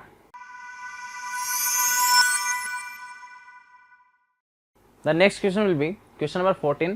Let A, B and C vector be 3 vectors such that A vector is equals to B vector cross B cross C, B vector cross C vector. If magnitudes of the vector A, B and C are √2, 1 and 2. यहाँ पे A vector का magnitude दे रखा है √2, B vector का magnitude दे रखा है 1 and C vector का magnitude दे रखा है कितना 2 respectively, and the angle between B and C is theta. Angle between B and C is theta, B and C के बीच में एंगल दे रखा है ना, वो कितना है, थीटा है ना। Then the value of 1 + tan theta is equal to, right, 1 + tan theta की वैल्यू निकालनी है, राइट। तो इसका मतलब मुझे जो भी थीटा निकालना है, कुछ भी करना है, वो यहाँ से करना है। ये एक रिलेशन गिवन है मेरे पास में, ठीक है। तो पहले क्या करने वाला हूँ, मैं इसको सोल्व करने वाला हूँ, ठीक है। तो कितना जाएगा, ए वेक्टर जाएगा कितना b.c, बी वेक्टर माइनस यहाँ पे कितना जाएगा b.c, b.b c वेक्टर, ठीक है भाई। इसका इसके साथ में dot and then b vector minus फिर b का c के साथ में डॉट, ठीक है, b का b के साथ में डॉट फिर देन c वेक्टर, राइट। तो ये देखो b.c b vector minus b.b c vector. अब आपको पता है b और c के बीच में एंगल पता है आपको ना, तो b.c क्या हो जाएगा, b magnitude of b magnitude of c cos theta. ये मेरा b.c लिखा हुआ है ना, ये मेरा b.c है ना, और b.b तो क्या हो जाएगा, मैग्नीट्यूड b² हो जाएगा, है ना। ये तो आप सब जानते हो ना। तो देखो b c दे रखा है, b कितना है 1 है एंड c कितना है 2 है ना, रख देंगे यहाँ पे। तो 1 × 2 कोस थीटा, तो ये आ जाएगा 2 कोस थीटा, है ना। और b² कितना आ जाएगा, b² कितना आ जाएगा 1 आ जाएगा ना। तो देखो यहाँ पे रख भी दिया ना, ये देखो आपको यहाँ पे 1 × 2 cos theta b vector minus c vector into यहाँ पे 1 है ना, 1 है ना, ठीक है। यहाँ पे आ जाएगा a बराबर 2 cos theta b vector minus c vector, right. ये a वेक्टर को सोल्व किया है ना, ये अपन अपनी स्ट्रेटजी से सोल्व किया हुआ है, ठीक है। a वेक्टर आ गया। अब इसके बाद मैंने क्या किया, मुझे अगेन यहाँ पे b दिख गया और c दिख गया, तो मैंने इसका स्क्वायर भी कर दिया फिर अगेन, क्योंकि मेरे पास कोस थीटा आ जाएगा, है ना। तो जैसे स्क्वायर करूँगा तो ये इसका स्क्वायर प्लस इसका स्क्वायर, ठीक है, माइनस क्या है क्योंकि बीच में माइनस था ना, 2 ये पहला वेक्टर डॉट दूसरा वेक्टर, तो 2 × 2 cos theta b vector dot c vector, ठीक है। फिर अगेन बी और सी के बीच में एंगल कितना है, कोस थीटा है। इसके बाद में आप सोल्व कर सकते हो, देखो यहाँ पे 4 cos² थीटा बन जाएगा, यहाँ 4 बन जाएगा एंड देन यहाँ पे माइनस का 4 cos थीटा, तो यहाँ पे है से, और बी और सी का मैग्नीट्यूड कितना आया था, ये रहा, ये अपन ने सोल्व किया हुआ है, 2 cos थीटा आया था, यहाँ पे रख देंगे अगेन 2 cos थीटा। सोल्व करेंगे तो cos² थीटा जाएगा, cos² थीटा से sec² थीटा निकाल सकते हो, sec² थीटा से tan² थीटा निकाल सकते हो, tan² थीटा की वैल्यू आ गई थीटा = π/4, तो यहाँ से आ जाएगा 1 + tan थीटा निकालना था, तो थीटा की वैल्यू आ गई 1, tan थीटा की वैल्यू आ गई 1 के बराबर, तो 1 + 1 कितना आ जाएगा 2 आ जाएगा, है ना। तो 2 आंसर है अपना सेकंड वाला ऑप्शन, ठीक है। आप इसके सॉल्यूशन को देखो, वही सॉल्यूशन है जो अपन ने यहाँ पे किया हुआ है, राइट। तो अब इसको आप नोट कर सकते हो।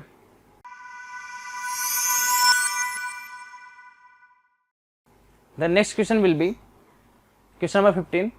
A student appeared in an examination consisting of 8 true-false type questions. The student guesses the answer with equal probability, the smallest value of n, so that the probability of guessing at least n correct answer is less than 1/2. ठीक है, n correct answer is less than 1/2. इसका मतलब ये हो गया कि यहाँ पे करेक्ट आंसर की प्रोबेबिलिटी दे रखी है जो कि 1/2 से कम होनी चाहिए, तो P ऑफ E जो होगा वो लेस देन 1/2 होना चाहिए, राइट। और P ऑफ E कैसे निकालेंगे, वो अपने सामने है इसी, ठीक है। देखो P of E less than 1/2 होगा, तो इसका मतलब अगर क्वेश्चन 1 से लेके 8 तक की देखा जाए तो प्रोबेबिलिटी देखो फॉल्स और ट्रू वाला है तो 1/2 फॉल्स की हो जाएगी प्रोबेबिलिटी, और प्रोबेबिलिटी ऑफ करेक्ट की अगर देखा जाए तो वो भी 1/2 हो जाएगी, तो उसको अपन ने P ऑफ E बोला हुआ है ना। तो यहाँ पे अगर ध्यान से देखा जाए तो R इक्वल टू N से, यहाँ पे R इक्वल टू 1 से लेके सॉरी यहाँ पे कहाँ तक है, ट्रू फॉल्स है।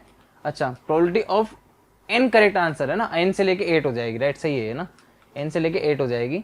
R इक्वल टू n से लेके 8 हो जाएगा 8CR, ठीक है।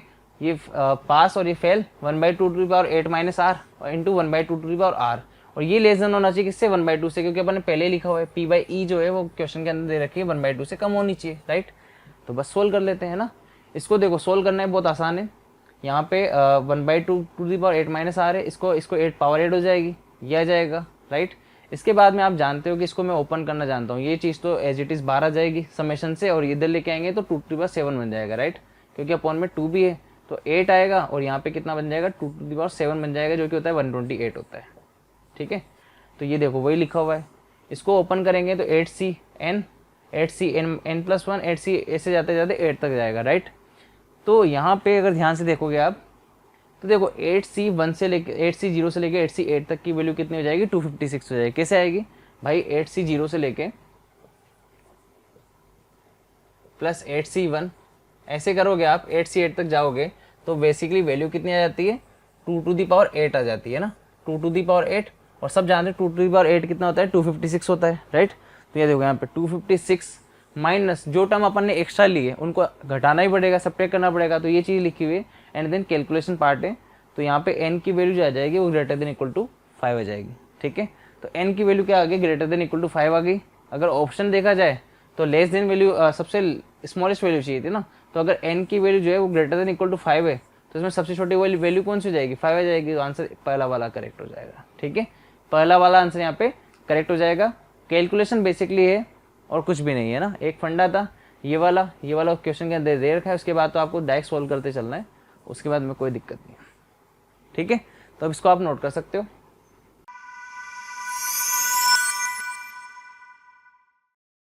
The next question will be question number 16. If 10π/9 x 10 7π/18 are in arithmetic progression, AP में है ना भाई, एंड 10π/9 y 10 5π/18 और also in arithmetic progression, then mod of x minus 2y is equal to, ठीक है। Mode of x minus 2y निकालना है, simple सा फंडा है भाई। अगर ये एपी में तीनों टर्म तो यहाँ पे 2x कितना आ जाएगा, अगर 2x निकालोगे तो आ जाएगा कितना 10π/9 प्लस यहाँ पे आ जाएगा 7π/8 है ना, 10 7π/18, ठीक है। और अगर यहाँ से 2y निकालो तो 2y कितना आ जाएगा, ये भी एपी में है क्योंकि, तो मिडिल टर्म का double is equal to 10π/9 plus 10 5π/18 है ना, ठीक है।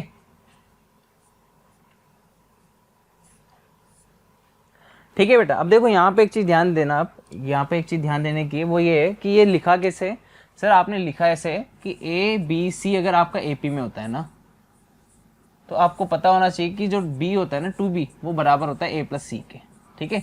इसी को मैंने यूज करते हुए लिखा हुआ है।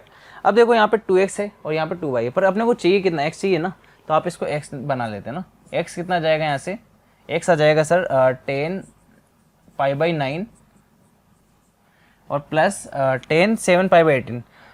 7 पाई/18 अगर ध्यान से देखा जाए तो पाई/2 माइनस 2 पाई/18 होता है ना, पाई/2 माइनस 2 पाई/18 होता है, 10 पाई/2 माइनस 2 पाई/18 होता है ना।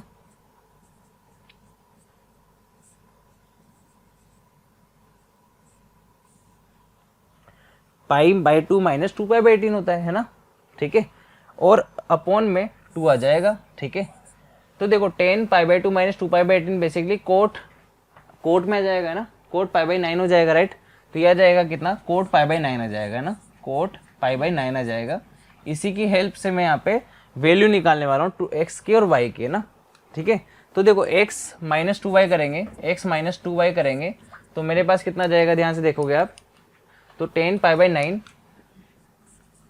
10 पाई/9, ठीक है, प्लस यहाँ पे कितना आएगा, पाई/2 माइनस 2 पाई/18 है तो cot pi, cot pi by 2 minus 2y करेंगे तो 2y कितना है, ये रहा 10 पाई/9 माइनस 10 पाई/9, ठीक है।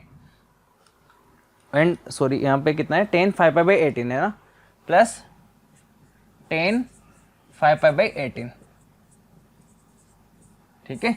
इसको जब मैं सोल्व करता हूँ तो मेरे पास कितना जाएगा, -2 10 पाई/9 और यहाँ पे 10 पाई/9 है ना, कैंसिल हो जाएगा और यहाँ से आ जाएगा कोट पाई/9 माइनस, देखो यहाँ पे एक तो ये चला ही गया 2 में है ना, तो -10 पाई/9, ठीक है, एंड देन -2 10 पाई/18, सॉरी 5 पाई/18, ठीक है। अपॉन में कितना जाएगा, 2 आ जाएगा। देखो ये टर्म यहाँ पे लिखी हुई है, अगर आप ध्यान से देखोगे तो सेम चीज़ है ना, यहाँ पे कोट पाई/9 माइनस 10 पाई/9 माइनस 10 5 पाई/15 आ गया, ठीक है। वो सेम चीज़ है, मैंने यहाँ पे जब 2 लिया तो ये चीज़ आ गई ना। अब आप क्या कर सकते हो, जब आप इसको सोल्व करोगे ना, अगर जब इसको सोल्व करोगे, राइट, तो देखो यहाँ पे क्या बनेगा, यहाँ पे ध्यान देना कि देखो जब मैं इसको लिखता हूँ कोस अपॉन साइन की फॉर्म में, इसको भी साइन अपॉन कोस की फॉर्म में लिखता हूँ, तो ये बेसिकली क्या बन जाता है, देखो कोस यहाँ पे और अपॉन साइन में पाई/9 है और यहाँ पे साइन में है और कोस में 5 पाई/9 है, तो कोस स्क्वायर पाई/9, ठीक है। और यहाँ पे कितना बनेगा, माइनस का साइन स्क्वायर पाई/9 और अपॉन में देखो यहाँ पे अपॉन में कितना बन जाएगा, 2 कोस पाई/9, 2 कोस पाई/9 इंटू साइन पाई/9, ठीक है। और अभी के लिए आप क्या कर सकते हो, इस 2 को कैंसिल करके अभी ऐसे कैसे लिख सकते हो, 10 5 पाई/18, राइट। अगर यहाँ पे ध्यान से देखोगे तो ऊपर बनेगा कितना, कोस 2 पाई/9 और नीचे कितना बनेगा, साइन 2 पाई/9, इसलिए यहाँ पे कोट 2 पाई/9 लिखा हुआ है ना, ठीक है। और 10 5 पाई/15 कितना होता है, सॉरी 5 पाई/18 कितना होता है, अगर ध्यान से देखा जाए तो ये होता है 2 पाई/9, कोट 2 पाई/9 होता है ना। ये कैसे लिखोगे आप इसको, कोट पाई/2 माइनस 2 पाई/9 बोल सकते हैं, 4 पाई/18 बोल सकते हैं ना, बात एक ही है, ठीक है। तो यहाँ से ये चीज़ आ गई। अब आप देखोगे तो ये दोनों सेम चीज़ है, तो इसका मतलब सब्ट्रैक्ट करोगे तो 0 आएगा, है ना, कितना आएगा, 0 आएगा। तो यहाँ पे आपसे देखो 0 पूछा है ना, मतलब क्या पूछा था, x-2y पूछा है, तो 0 आ गया। मोड का वैसे बेसिकली फ़र्क पड़ा नहीं, तो आपका आंसर कौन सा हो जाएगा, पहला वाला जो है 0 वो करेक्ट हो जाएगा यहाँ पे ना, ठीक है। पहला ऑप्शन करेक्ट हो गया। ये कैलकुलेटिव पार्ट है, आप यहाँ पे देखो इसको सोल्व करोगे तब यही चीज़ आएगी, ठीक है। तो आप इसको नोट कर सकते हो।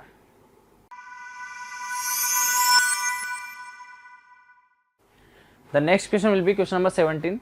Let n be the set of natural numbers and a relation r on n be defined by r is equal to x comma y belongs to natural number in cross natural number, ठीक है। Here x cube minus 3x square minus x square xy square plus 3y cube equal to 0, ये relation given है xy के बीच में। Then the relation r is, ठीक है, r क्या होगा, रिफ्लेक्सिव सिमेट्रिक नॉट ट्रांजिटिव, मतलब रिफ्लेक्सिव सिमेट्रिक ट्रांजिटिव के ऊपर अपने को कमेंट करना है, राइट, ठीक है। तो स्टार्ट करते हैं इस क्वेश्चन को। देखो पहले तो मुझे क्या गिवन है, x cube minus 3x square y, ठीक है, minus x y square plus 3y cube equal to 0। First तो आपको ये सोल्व करना आना चाहिए, ठीक है। तो अगर ध्यान से देखें तो ये टर्म और ये टर्म में मैं x कॉमन ले लूँगा, तो मुझे क्या मिलेगा, x square minus y square मिलेगा, राइट, ठीक है। और इसमें मैं -3y कॉमन ले लूँगा, तो -3y कॉमन लेते हैं, मुझे क्या मिलेगा, x square minus y square मिलेगा इक्वल टू 0। तो इसका मतलब अगर मैं कॉमन ले लूँ x square minus y square को, तो मुझे क्या मिलेगा x minus 3y into x square minus y square, तो उसको मैं लिख सकता हूँ x minus y into x plus y equal to 0। ठीक है, अब ये 0 कब कब हो सकता है, या तो x इक्वल टू 3y हो जाए, या फिर x इक्वल टू वाई हो जाए, या फिर x equal to minus y हो जाए, राइट। अगर x इक्वल टू वाई होगा तो इसका मतलब ये समझ में आता है कि रिफ्लेक्सिव है ना, x इक्वल टू वाई है, इसका मतलब ये कौन सा है, रिफ्लेक्सिव है ना, ये लिखा हुआ देखो x इक्वल टू वाई है, इसका मतलब रिफ्लेक्सिव है। सिमेट्रिक होने के लिए अगर देखो यहाँ पे एक पॉइंट है 1,3 जो इसको सेटिस्फाई करेगा, सॉरी 3,1 है ना, 3 रखेंगे इसकी जगह पे और y की जगह 1 रखेंगे, तो इसका मतलब ये हो रहा है कि 3,1 अगर मैं इसमें रखता हूँ तो इसको सेटिस्फाई करेगा, बिल्कुल करेगा। देखते हैं भाई 3,1 अगर इसको सेटिस्फाई करता है तो अगर सिमेट्रिक है तो 1,3 इसको सेटिस्फाई करना चाहिए, पर 1,3 तो सेटिस्फाई करेगा नहीं। देखो भाई ध्यान से, जब मैं यहाँ पे 1 रखता हूँ और यहाँ पे 3 रखता हूँ तो 1 -8 आ रहा है, यहाँ पे भी नहीं करेगा और यहाँ पे भी नहीं करेगा। इसका मतलब ये हो गया कि ये सिमेट्रिक तो नहीं है ना भाई। तो यहाँ पे देखो does not satisfy symmetric relation, right. अब ट्रांजिटिव की बात करें तो देखो 3,1 इसको सेटिस्फाई कर रहा है, और अगर यहाँ पे एक्स प्लस वाई की वजह से देखा जाए तो 1,-1 भी इसको सेटिस्फाई कर रहा है ना, तो यहाँ से 3,-1 भी इसको सेटिस्फाई करना चाहिए, पर ऐसा तो नहीं है, ऐसा तो नहीं है, तो इसका मतलब ट्रांजिटिव भी नहीं है ना भाई। तो यहाँ से समझ में आता है कि सिमेट्रिक तो नहीं है और साथ के साथ ट्रांजिटिव भी नहीं है, बस ओनली क्या रिफ्लेक्सिव है ना। तो अगर ऑप्शन की बात करें तो reflexive but neither symmetric not transitive, ये बिल्कुल करेक्ट ऑप्शन है ना इस क्वेश्चन के लिए। ठीक है, तो ऑप्शन कौन सा आ जाएगा, सेकंड वाला ऑप्शन करेक्ट हो गया। ठीक है बेटा, तो आप इसको नोट कर सकते हो।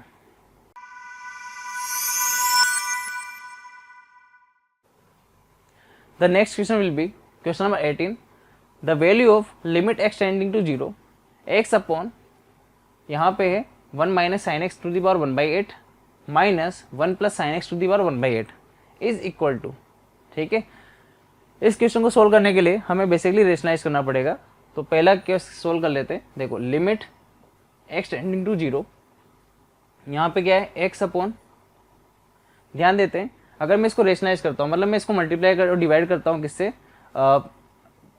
8 1 माइनस साइन एक्स, ठीक है, और यहाँ पे प्लस ले लेते हैं बीच में, plus power 1/8 1 plus sine x, right. और जब मैं इसको मल्टीप्लाई और डिवाइड करता हूँ तो जब मल्टीप्लाई करूँगा इससे इस नंबर को, तो देखो ऊपर तो ये एज इट इज आ जाएगा 8 1 माइनस साइन एक्स, ठीक है, 1 माइनस साइन एक्स है ना, 1 माइनस, और साथ में यहाँ पे क्या आ जाएगा प्लस पावर में 1/8 1 प्लस साइन एक्स, ठीक है। और अपॉन में ध्यान से देखेंगे आप, तो अपॉन में क्या मिलेगा, अब देखो a माइनस बी है और a प्लस बी है, तो जब a square minus b square बन जाएगा, तो इसका मतलब मुझे क्या मिलेगा, पावर में 4 हो जाएगा, क्यों स्क्वायर आ गया ना भाई, तो 8 क्या आ जाएगा 4 हो जाएगा, तो 1 माइनस साइन एक्स और माइनस का 4 1 प्लस साइन एक्स, ठीक है। अब आप जब इसमें x को 0 रखते हो ना, x को जब 0 रखते हो तो ये 0 हो रहा है, ठीक है, ये क्या बन रहा है 1 और प्लस 1 2 बन रहा है ना, तो इसको तो 2 बना देते, right. And then limit extending to 0, जब मैं इसको चेक करता हूँ 0 पे, तो अगेन ये 1 माइनस 1 0 बन रहा है, राइट अभी भी। तो इसका मतलब ये हो गया कि सर अब क्या कर सकते हैं, अब कुछ मत करो, एक और बार रेशनलाइज कर दो इसको। जैसे एक और बार रेशनलाइज करेंगे तो पावर में 1/4 1 माइनस साइन एक्स, और यहाँ पे क्या आ जाएगा प्लस आ जाएगा, तो पावर में 1/4 1 प्लस साइन एक्स, राइट। बस फर्क कहाँ पड़ेगा, अपॉन में फर्क पड़ता चला जाएगा, ठीक है। अब इस बार पावर 1/2 हो जाएगी तो 2 हो जाएगा, और यहाँ पे 1 माइनस साइन एक्स माइनस यहाँ पे कितना आ जाएगा, यहाँ पे भी 2 आ जाएगा, देन 1 प्लस साइन एक्स। कैसे गया है सर, ये a माइनस बी और a प्लस बी लगाते चल रहे हैं, ठीक है ना, a minus b a plus b a minus b a plus b लगाते चल रहे हैं, ठीक है। फिर अगेन सर यहाँ पे अगर मैं x को 0 रखता हूँ तो ये 2 बन जाएगा, तो यहाँ 4 आ जाएगा। अगेन वही चीज़ same, limit x tending to 0, sir यहाँ पे कितना बनेगा, यहाँ पे अभी भी x रहेगा, और यहाँ पे सर कितना बनेगा, अब देखो फिर यहाँ पे सर 0 बन रहा है, देखो 1 माइनस 1 0 बन रहा है, इसका मतलब सर एक और बार रेशनलाइज कर दें, आंसर आ जाएगा तब तो एक और बार रेशनलाइज करूंगा तो यहाँ पे क्या बनेगा, ध्यान से देखते हैं, यहाँ पे बनेगा मेरा, देखो यहाँ पे बनेगा क्या मेरा, सर यहाँ पे जब आप रेशनलाइज करोगे तो इस बार कितना आएगा, पावर में 1/2 1 माइनस साइन एक्स, पावर में 1/2 प्लस के साथ आएगा 1 प्लस साइन एक्स, ठीक है सर, यहाँ ठीक है, 1 प्लस साइन एक्स है ना, इसको थोड़ा सा सही कर लेते हैं वापस से।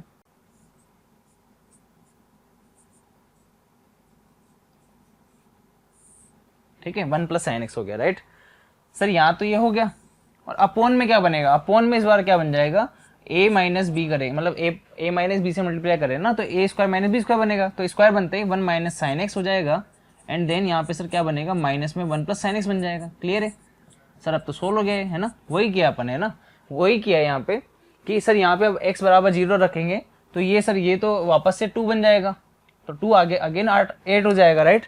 तो देखो यहाँ पे ध्यान से, लास्ट में क्या बनेगा, 8 तो बाहर आ जाएगा, और x अपोन में क्या बनेगा सर, अपोन में देखो ध्यान से, तो माइनस साइन एक्स और minus sine x, minus 2 sine x बन जाएगा सर।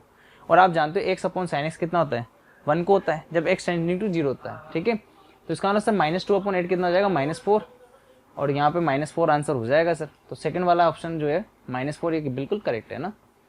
तो देखो आप इसको नोट कर सकते हो, यही किया हुआ है अपन ने ना, ठीक है। तो ये सॉल्यूशन है बेसिकली, वो सिंपल सॉल्यूशन लिखा हुआ है, डायरेक्ट एक बार में मैंने सारा मल्टीप्लाई कर दिया और लिख दिया साथ में ना, ठीक है। तो अब आप इसको नोट कर सकते हैं।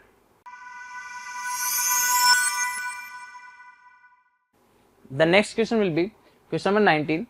Consider a circle c which touches the y-axis at 0,6 and cuts off an intercept 6√5 on the x-axis, then the radius of the circle C is equal to। ठीक है, क्वेश्चन में बोला क्या गया है, समझा देता हूँ। एक सर्कल है जो कि y एक्सिस को टच करता है 0,6 पर, है ना, 0,6 ये मान लेते हैं अपन, ठीक है। ये पॉइंट है अपना 0,6, इसको टच करता है, और यहाँ पे क्या करता है, cut off an intercept on x axis, मतलब इंटरसेप्ट करता है एक्स एक्सिस पे, ठीक है। तो कुछ ऐसे बनेगा ना,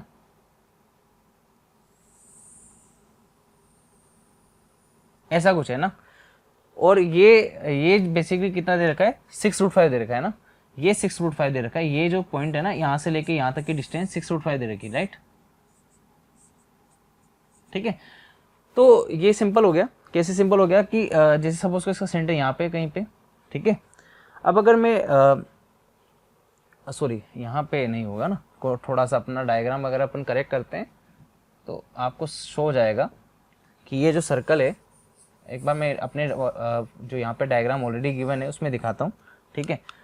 बेसिकली ऐसा बनेगा ना, ऐसा बनेगा, राइट। तो ये जो पॉइंट है उसमें जो ये अगर मैं इसका सेंटर देखूँ तो सेंटर अभी भी कितना रहेगा सर, सेंटर बता सकते हैं आप, बिल्कुल बता सकता हूँ, कितना रहेगा सर। अगर y में देखा जाए तो डिस्टेंस 6 ही रहेगी ना, तो यहाँ से लेके यहाँ तक की दूरी कितनी, 6 है सर, ठीक है। तो अब यहाँ पे ये जो डिस्टेंस है 6 है, क्योंकि ये भी 6 दे रखी है ना। तो अगर ये 6 है और सर ये अपनी रेडियस है r, है ना, मैं यही डायग्राम की बात कर रहा था। तो ये रेडियस हो जाएगी अपनी r, और ये हो जाएगा 6, और ये अपने को गिवन है। कैसे गिवन है, क्योंकि सर इंटरसेप्ट पे अगर अपन वहाँ से पॉइंट सेंटर से बिल्कुल परपेंडिकुलर डिस्टेंस ड्रॉ करेंगे तो ये हाफ में डिवाइड कर देगा, ये और ये हाफ में हो जाएगा, ठीक है, ये और ये हाफ में हो जाएगा। तो सर 6√5 पूरा दे रखा है, तो आधा कितना हो जाएगा, 3√5 हो जाएगा। तो इसका मतलब 3√5 जो है इसकी वैल्यू जाएगी सर, बिल्कुल 3√5 हो जानी चाहिए इसकी वैल्यू, ठीक है।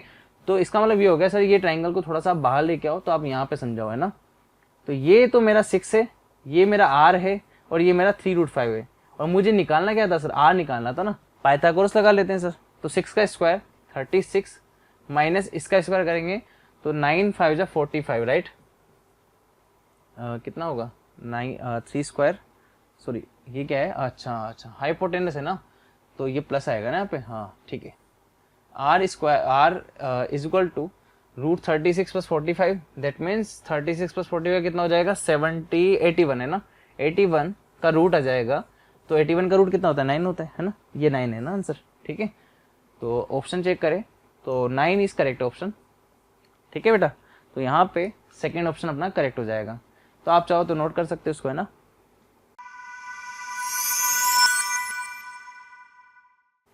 The next question will be question number 20। Let A and B be 2 3x3 real matrices such that A² minus B² is an invertible matrix। Invertible matrix है, इसका मतलब ये हो गया बेटा कि determinant of A² minus B² is not equal to 0। ध्यान रखना ये चीज, बहुत इंपॉर्टेंट बात है ना यहाँ पे।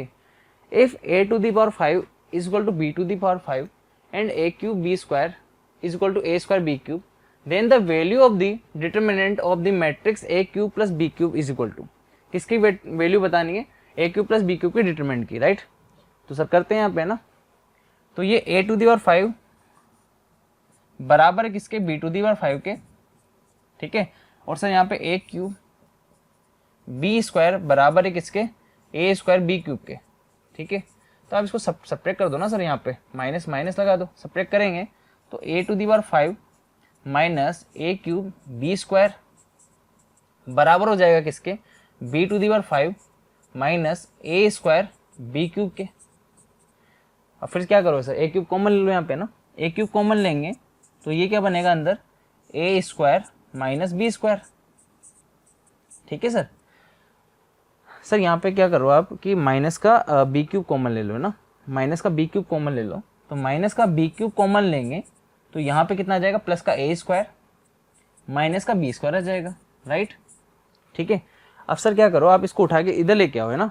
तो ये क्या बन जाएगा, जब मैं इधर लेके आऊँगा तो a cube plus b cube तो कॉमन आ जाएगा, and then a square minus b square बराबर 0। अब सर यहाँ पे एक चीज़ क्लियर हो गई कि ये तो 0 हो नहीं सकता, क्यों, क्योंकि इसका डिटरमिनेंट तो 0 हो नहीं सकता, इसका मतलब ये नल नहीं होगा, नल मैट्रिक्स ये वाला होगा, ठीक है। इसका डिटरमिनेंट 0 होगा सर, है ना। तो a cube plus b cube का जब डिटरमिनेंट की बात करेंगे तो यहाँ से सर क्लियर हो जाता है, क्योंकि ये तो इन्वर्टिबल है, इसका डिटरमिनेंट तो 0 होगा नहीं, तो 0 कौन सा हो रहा होगा sir, determinant of a cube plus b cube determinant 0 रहा होगा, ठीक है। तो यहाँ पे ये 0 हो गया, तो सर इसकी वैल्यू तो फाइंड करनी थी, तो आंसर कितना हो जाएगा, फर्स्ट वाला आंसर हो जाएगा सर 0, ठीक है। इसको आप नोट कर सकते हो, सॉल्यूशन अपना यहाँ पे है। सॉल्यूशन में भी सेम वही चीज़ की हुई है ना, post multiplying inverse of a square minus b square a cube plus b cube is equal to 0, that means determinant of a cube plus b cube is equal to 0, है ना, ठीक है। तो अब इसको नोट कर सकते हो।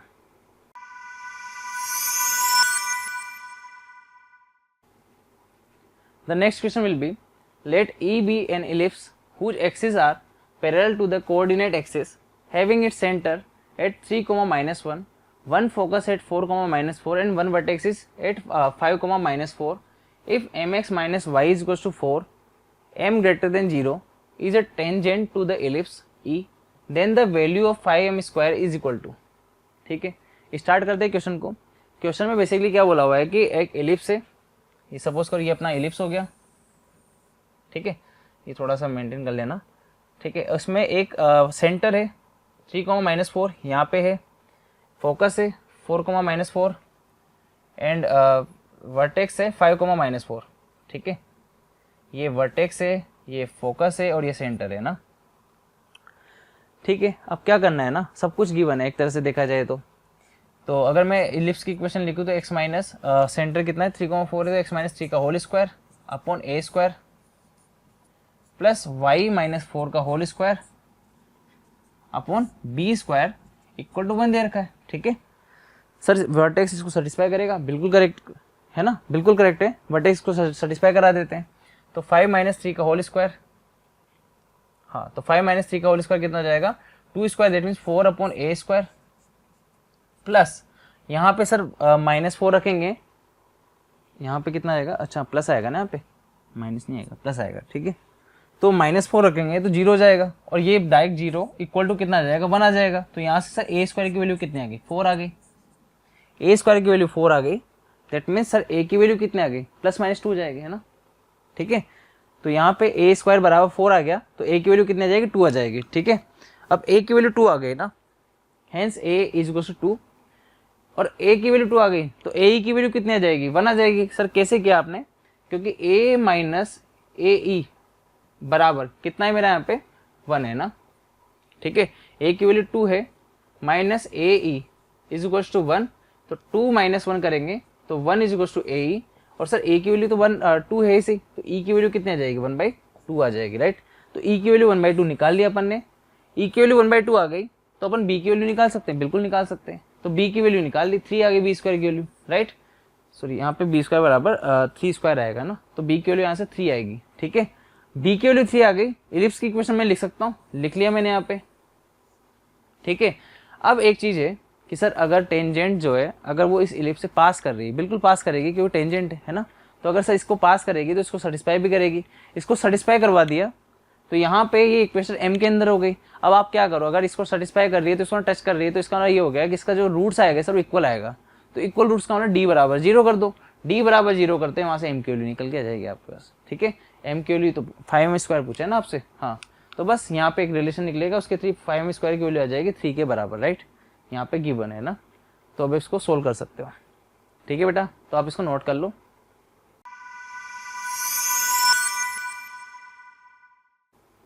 The next question will be question number 2 of integer. If the real part of the complex number z is equals to 3 plus 2 iota cos theta upon 1 minus 3 iota cos theta, theta belongs to 0 to pi by 2 is 0, then the value of sin square 3 theta plus cos square theta is equal to. In this case, complex number z is given. Z is equal to 3 plus 2 iota cos theta upon 1 minus 3 iota cos theta,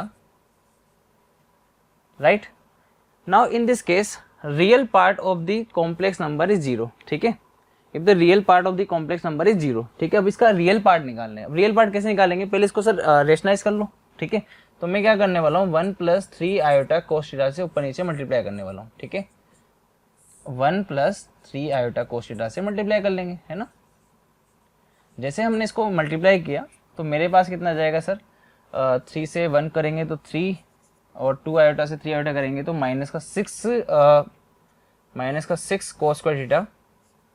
ये मैं सिर्फ rational part solve कर रहा हूँ ना, मतलब sorry real part solve कर रहा हूँ, इमेजनरी पार्ट को मैं छोड़ रहा हूँ यहाँ पे ना। अपोन में क्या जाएगा सर, इसका जो इसको सोल्व करेंगे तो यहाँ से आ जाएगा, तो a square minus b square होता है, तो a square 1 minus b square minus iota square plus 1 बन जाएगा। तो यहाँ पे कितना आ जाएगा, प्लस का 9 कोस स्क्वायर थीटा। ये मेरा सर बेसिकली क्या आ गया, रियल पार्ट आ गया, और रियल पार्ट और प्लस इमेजनरी पार्ट आएगा, आयोटा में कुछ आ जाएगा। आप इसको सोल्व कर लेना। सर ये 0 है तो इसको 0 के बराबर कर देंगे, राइट। तो सर 0 के बराबर करेंगे तो नीचे वाले से मतलब ही नहीं है, तो 3 माइनस 6 कोस स्क्वायर थीटा, ये कितना जाएगा 0। तो कोस स्क्वायर थीटा बराबर कितना आएगा 3/6, दैट मीन्स 1/2। और सर थीटा जो है 0 से π/2 की इसमें, इसका मतलब सर कोस स्क्वायर थीटा अगर 0 से π/2 की इसमें, तो थीटा बराबर आ जाएगा कितना, π/4 आ जाएगा, ठीक है। यहाँ से थीटा इक्वल टू π/4 आ गया। आपको चाहिए किसकी वैल्यू, इसकी चाहिए, आप रख दो यहाँ पे π/4, तो 1/2 1/2 1 आ जाएगा, है ना। आंसर कितना आएगा, 1 आएगा इसका, ठीक है। आंसर 1 आ जाएगा इसका, वही सॉल्यूशन है, आप इसको नोट कर सकते हो।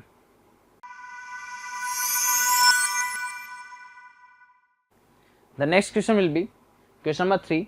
If A is equals to, ये बेसिकली मैट्रिक्स है अपनी 1 1 1 0 1 1 0 0 1, ठीक है। And M is equals to A plus A square plus A cube plus and so on plus A to the power 20. Then the sum of all the elements of the matrix M is equal to, ठीक है। M के जो ये matrix निकलेगी M, उसके सभी elements का सम बताना है अपने को, है ना। ठीक है, करते स्टार्ट, है ना। A गिवन है कितना 1 1 1, ठीक है, 0 1 1, ठीक है, 0 0 1।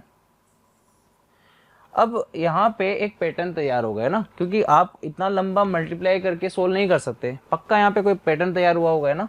तो a गिवन है, अब a स्क्वायर निकाल लेंगे, तो a स्क्वायर के लिए क्या करेंगे, फिर a से मल्टीप्लाई कर देंगे a को। तो सर यहाँ पे मल्टीप्लाई कर लेते हैं 1 1 1 0 1 1 को इसके साथ में, है ना। तो 1 1 1 एंड 0 1 1, सॉरी यहाँ पे 1 नहीं आएगा, 1 यहाँ पे आएगा, ठीक है, एंड 0 0 1, राइट, 0 0 1। सर मल्टीप्लाई कर लो आप, है ना। देखो मल्टीप्लाई करेंगे तो 1 1 को इससे मल्टीप्लाई करेंगे तो 1 आ जाएगा, कोई दिक्कत ही नहीं है ना। इसको इससे करेंगे सर 1 1 ऐड हो जाएगा तो 2 आ जाएगा, ठीक है। इसको इससे करेंगे तो सर 1 1 1 ऐड हो जाएगा, 3 आ जाएगा। सर इसको इससे करेंगे, देखो इसको वाले को इससे करेंगे तो 0 0 आ जाएगा सर। यहाँ पे सर इसको करेंगे तो 1 आ रहा है सर, और यहाँ पे करेंगे तो अगेन 2 आ रहा है सर, और फिर इसको करेंगे तो 0, यहाँ पे कितना आ रहा है, इसको करेंगे तो 1, यहाँ पे सॉरी यहाँ पे 0 आ रहा है सर, है ना, 0, और यहाँ पे करेंगे तो कितना आ रहा है, अगेन 1 आ रहा है। इसका मतलब अगर ध्यान से देखें आप थोड़ा सा, तो ये चीज़ 0 0 0 तो सेम है, 1 1 1 सेम रहेगा, बदला कौन सा है, ये वाला बदला है, यहाँ पे 2, यहाँ पे 2 और यहाँ पे 3 आ गया, राइट, ठीक है, कोई दिक्कत नहीं है। अभी समझ में नहीं आया पैटर्न क्या है ना, पैटर्न अगली बार में समझ में आ जाएगा, क्योंकि मेरे को एक चीज़ तो क्लियर हो गई सर, यहाँ पे जब 1 था तो यहाँ पे भी 1 था और यहाँ पे भी 1 था, पर जब यहाँ पे 2 हो गया सर यहाँ पे भी 2 हो गया, यहाँ पे भी 2 हो गया, पर यहाँ पे क्या बन रहा है वो समझते हैं ना, यहाँ पे क्या बन रहा है वो समझते हैं, ठीक है।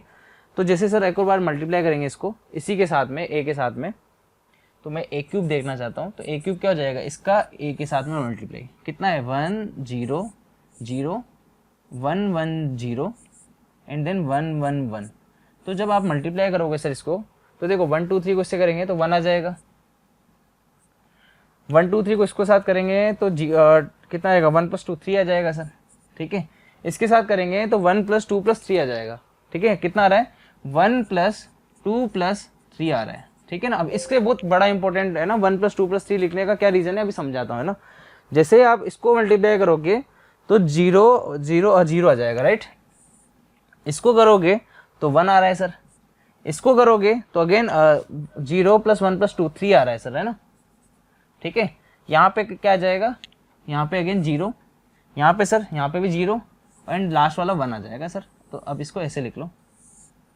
देखो सर फायदा क्या है, देखो इससे क्या मतलब पता चला अपने को कि सर ये जो 3 था ना ये बेसिकली 1 + 2 बन रहा था। जब मैं a स्क्वायर निकाल रहा था तो यहाँ पे a स्क्वायर में इस जगह पे 1 + 2 बन रहा था, यहाँ पे 2 था और यहाँ पे भी 2 था, बस चेंजेस यहाँ पे थे सर, है ना। अगली बार गए तो 1 + 2 + 3 हो गया, मतलब सर मैं जब a की और 4 लिखूंगा तो 1 + 2 + 3 + 4 आ जाएगा। इसका मतलब सर बन क्या रहा है, ये बन बेसिकली रहा है कि सर जितना आप आगे बढ़ते जाओगे उतने स्टार्टिंग से लेकर लास्ट नंबर तक जोड़ते चलो। तो इसका मतलब सर बना ये कि ये वाला तो अगर n होगा तो यहाँ पे मुझे n दिखेगा, तो मतलब मैं a की पावर n लिखना चाहूँ सर, तो वो बेसिकली क्या रहेगा सर कि बदला। देखो अगर मैं डायगोनल की बात करूँ, डायगोनल सब में सेम है सर, है ना। ये वाला और ये वाला सब में सेम है ना, और ये 0 भी सेम है ना, 0 में भी कुछ बदला नहीं है, ठीक है। तो सर यहाँ पे ये देखो डायगोनल 1, यहाँ पे भी 1, यहाँ पे 1 लिख दो आप, ये 0, यहाँ पे 0, यहाँ पे 0 लिख दो आप, ठीक है। बदला क्या क्या वो यहाँ पे लिख लेते हैं। बदला सर बेसिकली एक तो यहाँ पे 3 आ गया था, तो इसका मतलब ये तो n बन रहा है ना, ये तो n बन रहे हैं दोनों के दोनों। और सर ये कितना बन रहा है, ये बेसिकली अगर ध्यान से देखें समेशन ऑफ n बन रहा है, ठीक है। अच्छा तो इसका मतलब सर आप 20 की बात कर सकते हैं, बिल्कुल कर सकते हैं सर। कहाँ से कहाँ तक 1 से लेकर 20 तक की बात करें, तो यहाँ पे क्या लगा देंगे समेशन ऑफ n = 1 से लेकर 20 कर देते हैं ना। तो जैसे n = 1 से लेकर 20 करेंगे, यहाँ पे an करेंगे, तो आप ध्यान देना इसको भी यहाँ मत लिखो, यहाँ पे लिख दिया ना। तो 1 कितनी बार ऐड होगा, 1 + 1 + 1 + 1 + 20 टाइम्स ऐड होगा ना। तो यहाँ पे कितना हो जाएगा 20 हो जाएगा सर, ठीक है। यहाँ पे 0 रहेगा सर, यहाँ पे 0 रहेगा क्योंकि 0 20 टाइम्स ऐड कर लो तब भी 0 रहेगा, है ना। यहाँ पे 20 आ जाएगा सर, यहाँ पे 20 आ जाएगा। एंड सर यहाँ पे कितना आएगा, n पे कितना आएगा सर, n कितने टाइम्स ऐड हो रहे हैं, देखो 1 + 1 + 2 प्लस इस टाइप से ऐड कर रहे हैं। तो सर यहाँ पे बनेगा कितना सर, यहाँ पे अगर मैं ध्यान से देखूँ तो n अगर 1 था वहाँ पे, तो फिर 2 फिर 3 ऐसे करते 1 से लेकर 20 तक जा रहे हैं ना। तो 20 × 20 + 1/2 आ जाएगा, n × n + 1/2 आता है ना, वही कर देंगे यहाँ पे भी सर 20 × 20 1/2 हो जाएगा। क्लियर है, अभी तक कोई परेशानी नहीं है, परेशानी इसमें आएगी। समेशन ऑफ n क्या होता है, समेशन ऑफ n होता है n × n + 1/2, ये तो समझ रहे अपन अभी तक, है ना। तो इसका मतलब सर यहाँ पे अगर बात करूँ मैं 1 से लेकर 20 तक चलूंगा, तो यहाँ पे क्या बन रहा है n² + n और 1/2 बाहर है, तो मुझे क्या चाहिए सर, समेशन ऑफ n² चाहिए। और समेशन ऑफ n² थोड़ा सा अब थोड़ा ध्यान देना, 1/2 समेशन ऑफ n² कितना होता है, n × n + 1 × 2n + 1/6 होता है। तो n कितना है 20 × n + 1 21 × 2n + 1 करोगे तो 41/6 प्लस n कितना आ जाएगा सर, समेशन ऑफ n कितना हो जाएगा, वही n × n + 1/2 आ जाएगा, है ना। तो 20 × 21/2 ये मेरा आ जाएगा, ठीक है। आप सोल्व कर लो इसको।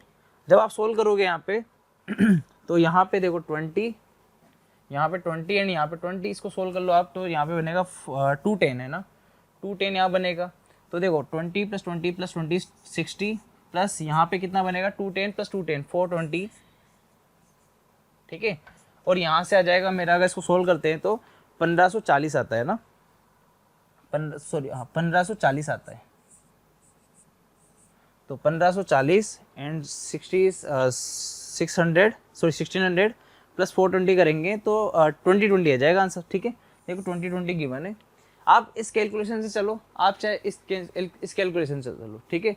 सेम आंसर आएगा, सेम सब कुछ आएगा। तो आपकी इच्छा है जिस भी मेथड से आप अप्लाई करके सोल्व करना चाहते हो उससे आप कर सकते हो, राइट। दोनों मेथड आपके सामने लिखे हुए हैं, आप दोनों से सोल्व कर सकते हो। क्लियर है, इसको आप नोट कर सकते हो।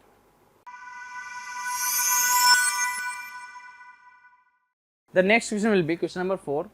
The distance of the point P 3, 4, 4 from the point of intersection of the line joining the point Q 3, -4, -5 and R is 2, -3, 1 and the plane is 2x plus y plus z equal to 7 is equal to, देखो question समझते हैं ना। Question में बोला क्या है कि इस पॉइंट से डिस्टेंस बतानी है, किस पॉइंट की, point of intersection of the line, मतलब इस जो लाइन है क्यू आर लाइन जो है उसके पी पॉइंट से इंटरसेक्शन वाले पॉइंट जो है उसका डिस्टेंस बतानी, राइट। ठीक है, कर लेंगे, कोई दिक्कत नहीं है। तो इसने क्या बोला है कि जो पॉइंट ऑफ इंटरसेक्शन है ना वो प्लेन में है ना, प्लेन में, ठीक है। तो अब बात कर लेते हैं कि सर पहले क्यू आर वाली जो लाइन है वो लिख लेते हैं। तो क्या जाएगी, x - 3 upon 3 - 2 1 is equal to y + 4 upon -4 + 3 -1, ठीक है, equal to z minus z, यहाँ पे कितना जाएगा, जेड + 5 अपॉन -6, ठीक है। ये है अपने पास में x - 3 upon 1 is equal to y + 4 upon -1 is equal to z + 5 upon -6 equal to, अब ये इक्वल टू r ले लेते हैं ना, इक्वल टू r ले लेते हैं। तो यहाँ से एक वेरिएबल पॉइंट निकाल लेते हैं और अपन कह देते हैं वही अपना इंटरसेक्टिंग पॉइंट है। तो यहाँ से कितना जाएगा, x = r + 3, y = -r - 4, z = -6r - 5। यही अपने पॉइंट आ गए, देखो यहाँ पे ध्यान से, r + 3 -r - 4 एंड -6r - 5। अब एक और चीज़, अगर ये पॉइंट जो इंटरसेक्टिंग पॉइंट अगर प्लेन में लाई करेगा तो इसका मतलब प्लेन को सेटिस्फाई करेगा। तो कुछ भी नहीं किया अपन ने, ये जो प्लेन था इसको सेटिस्फाई करा दिया इस पॉइंट के साथ में। तो यहाँ से वैल्यू की निकल जाएगी r की, r = -2, वैल्यू निकल चुकी है r की, आप रख दो यहाँ पे, तो आपका इंटरसेक्टिंग पॉइंट आ गया, इंटरसेक्टिंग पॉइंट आ गया। p आपको गिवन है, p आपको गिवन है, तो p और r की डिस्टेंस निकाल सकते हैं, बिल्कुल निकाल सकते हैं सर। क्या जाएगी, x2 - x1 का स्क्वायर प्लस y2 - y1 का स्क्वायर प्लस z2 - z1 का स्क्वायर। ये तो होता है भाई x2 - x1 का स्क्वायर प्लस y2 - y1 का स्क्वायर प्लस z2 - z1 का स्क्वायर का रूट। बस सिंपल है भाई, यहाँ से आंसर आ जाएगा आपका, है ना, स्क्वायर कर देना। तो जैसे आप आंसर निकालोगे आपका 7 आंसर आ जाएगा भाई ना। p गिवन है, t आप निकाल चुके हो, बस आंसर निकल जाएगा, pt = 7, ठीक है। तो आप इसको नोट कर सकते हो।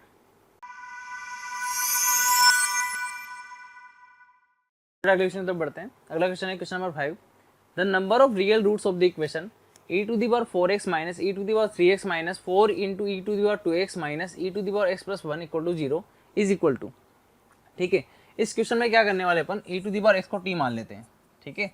पहली प्रायोरिटी अपनी है t मान के और सोल्व करो, ठीक है।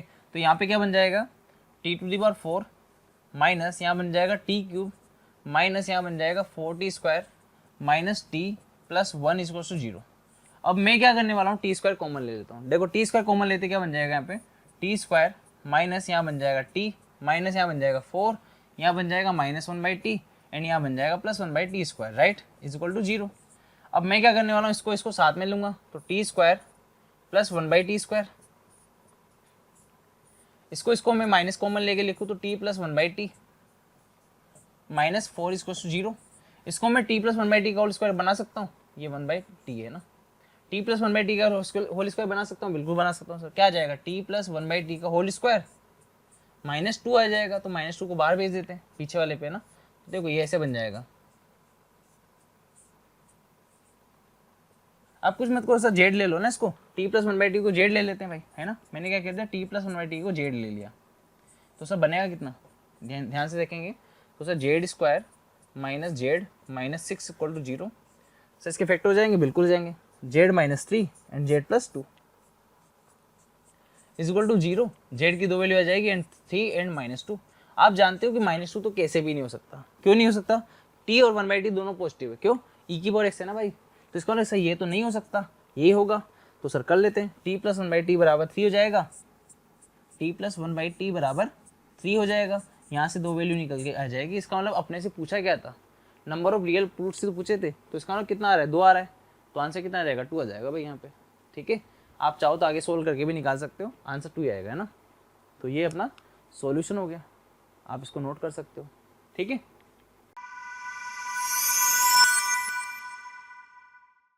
The next question will be, let n be a non-negative integer, then the number of divisors of the form 4n plus 1 of the number 10 to the power 10 into 11 to the power 11 into 13 to the power 13. ठीक है, मतलब मुझे 4n plus 1 की form में divisors चाहिए ना इसके. ठीक है, तो पहले मैं क्या करता हूँ, 10 को देखो 2 इंटू 5 लिख सकता हूँ, तो ये बन जाएगा 2 to the power 10 into 5 to the power 10 into 11 to the power 11 into 13 to the power 13. Right.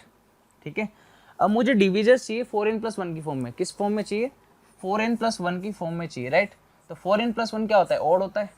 तो ऑड होने की वजह से मेरे पास इवन नहीं होना चाहिए ना, यहाँ पे इवन नहीं होना चाहिए. इसका 2 टू दी पावर 10 के कितने डिविजर हो जाएंगे? 0 जाएंगे ना. ठीक है, 0 जाएगा. राइट, मतलब बेसिकली क्या बोल सकते हैं, एक डिविजर हो जाएगा. राइट. ठीक है, और 5 टू दी पावर 10 इसके कितने जाएंगे? सर ये तो सभी जगह पे वैलिड है. 4n प्लस 1 की फॉर्म में तो होता है ये 4 प्लस 1 5. अगला कितना जाएगा? 4 इंटू 6 प्लस 1 25. ठीक है, तो ये इसके साथ सभी आ जाएंगे. 10 के 10 मतलब 0 से लेके 10 तक 11 डिविजर्स हो जाएंगे. ठीक है, इसके कितने जाएंगे सर? इसके अगर ध्यान से देखे जाए तो सर 11 स्क्वायर तो 121 होता है ना. 121 को तो मैं लिख सकता हूँ कितना? 120 प्लस 1, और 120 क्या होता है? 30 इंटू 4, तो वो चल जाएगा सर, है ना.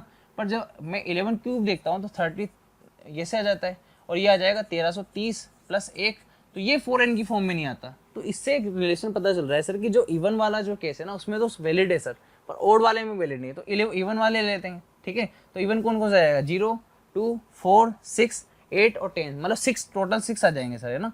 इसमें इवन वाला देखेंगे, इसमें इवन वाला देखेंगे. राइट. ठीक है सर, ये तो सभी के लिए वैलिड है. 13 भी क्या होता है? 12 प्लस 1 होता है. अगला और निकालेंगे तो 169 हो जाएगा, तो उसको भी क्या लिख सकता हूँ मैं? 168 प्लस 1, वो भी डिवाइड है ना. तो इसका मतलब सर इसमें भी पूरे के पूरे आ जाएंगे, 14 आ जाएगा. राइट. तो सर ऐड कर लेते हैं. तो यहाँ पे देखो सर, है ना, 1 इंटू सॉरी मल्टीप्लाई करेंगे तो 1 इंटू 11 इंटू 14 इंटू 6 जो अपन निकाल चुके डिविजर्स, इनको मल्टीप्लाई करेंगे. देखो वही चीज़ लिखिए, power of 2 must be 0, 5 can be anything, 13 can be anything, और 11 शुड बी इवन. वही जो मैंने वहाँ पे बताया आपको, वही चीज़ यहाँ पे लिखी हुई है. पर आपको ये चीज़ पता चल गई कि 11 शुड बी इवन क्यों होना चाहिए ना. ठीक है, तो आप इसको नोट कर सकते हो.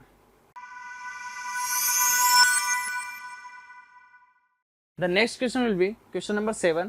If integration from 0 to pi sin cube x into e to the power minus sin square x dx alpha is equal to alpha minus beta upon e integration from 0 to 1 root t into e to the power t dt then alpha plus beta is equals to. ठीक है, आपको कुछ नहीं करना, यहाँ से क्या करना है, इसको सोल्व करना है और उसको इस फॉर्म में लेके आना है. ठीक है, इस फॉर्म में आते ही आपको अल्फा पता चल जाएगा एंड बीटा पता चल जाएगा. अल्फा बीटा आते ही आपको उसको दोनों को ऐड कर देना है. ठीक है, तो स्टार्ट करते हैं ना.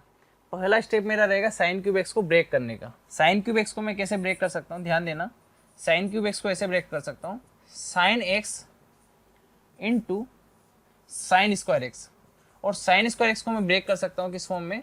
Sine x into 1 minus sine square x, sorry 1 minus cos square x. ठीक है, और फिर देन मैं इसको मल्टीप्लाई करके लिख सकता हूँ sine x minus sine x cos square x. ठीक है, अब अपन सॉल्यूशन की तरफ चलते हैं, वहाँ पे इस चीज़ को समझते हैं ना. ठीक है, ये मेरे पास सॉल्यूशन में आ गया. तो देखो मैंने वही सेम चीज़ की, साइन एक्स को अलग कर दिया और कोस स्क्वायर एक्स को अलग कर दिया. अब देखो जो कोस स्क्वायर एक्स बनेगा, ठीक है, आप समझो चीज़ को ना, यहाँ पे sine x into cos square x भी है. तो अगर ध्यान से देखा जाए तो इसको मैं साइन एक्स माइनस, इसको मैं क्या लिख सकता हूँ? Sine 2x by 2 into cos x, ये लिख सकता हूँ. इसी को मैंने यहाँ पे लिखा हुआ है, देखो साइन 2x, और यहाँ पे ऑलरेडी 2 मल्टीप्लाई में था, तो 2 से मल्टीप्लाई होकर 2 तो कैंसिल हो जाएगा और आपका कोस एक्स आ जाएगा. राइट. और ये चीज़ जो है मैंने इसको सेकंड फंक्शन मान लिया. क्यों माना है सेकंड फंक्शन? क्योंकि इसका इंटीग्रेशन आसान है. कैसे आसान है सर? कि जब मैं माइनस साइन स्क्वायर एक्स को टी मानूंगा, ध्यान देना है ना, तो सर यहाँ पे कितना बनेगा? -2 साइन एक्स कोस एक्स बनेगा, और ये मेरा dt बन जाएगा. राइट, dx बराबर dt, और ये तो मेरा साइन 2x होता है, इसलिए यहाँ पे इसका इंटीग्रेशन ज़्यादा आसान है. तो देखो यहाँ पे आसान है तो कर लिया. देखो इसको तो ऐसे कैसे लिख दिया, 0 से π/2 sine x e to the power minus sine square x dx. ठीक है, इसका इंटीग्रेशन करेंगे तो cos x as it is, इसका इंटीग्रेशन कितना आ जाएगा? ई की power minus sine square x से आ जाएगा. ठीक है, और लिमिट कहाँ से आता है? 0 से π/2 है, और ये आ जाएगा 0 से π/2. अब कोस एक्स का करेंगे डिफ्रेंशिएशन, तो कितना आएगा? माइनस का साइन एक्स आएगा, तो माइनस माइनस प्लस हो जाएगा. राइट, बाहर भी माइनस आता है ना, ये बाई पार्ट से कर रहे हैं अपन, है ना, तो माइनस बाहर आता है, तो माइनस माइनस प्लस हो जाएगा, और इसका इंटीग्रेशन तो ई की माइनस साइन स्क्वायर है ही सही. ठीक है, अब यहाँ पे क्या करेंगे सर, यहाँ पे देखो ये चीज़ और ये चीज़ सेम लिखी हुई है, तो आप इसको 3 कर दो ना, 3 टाइम्स कर दो, है ना। 3 टाइम्स 0 से π/2 sin x into e minus sine square x D x.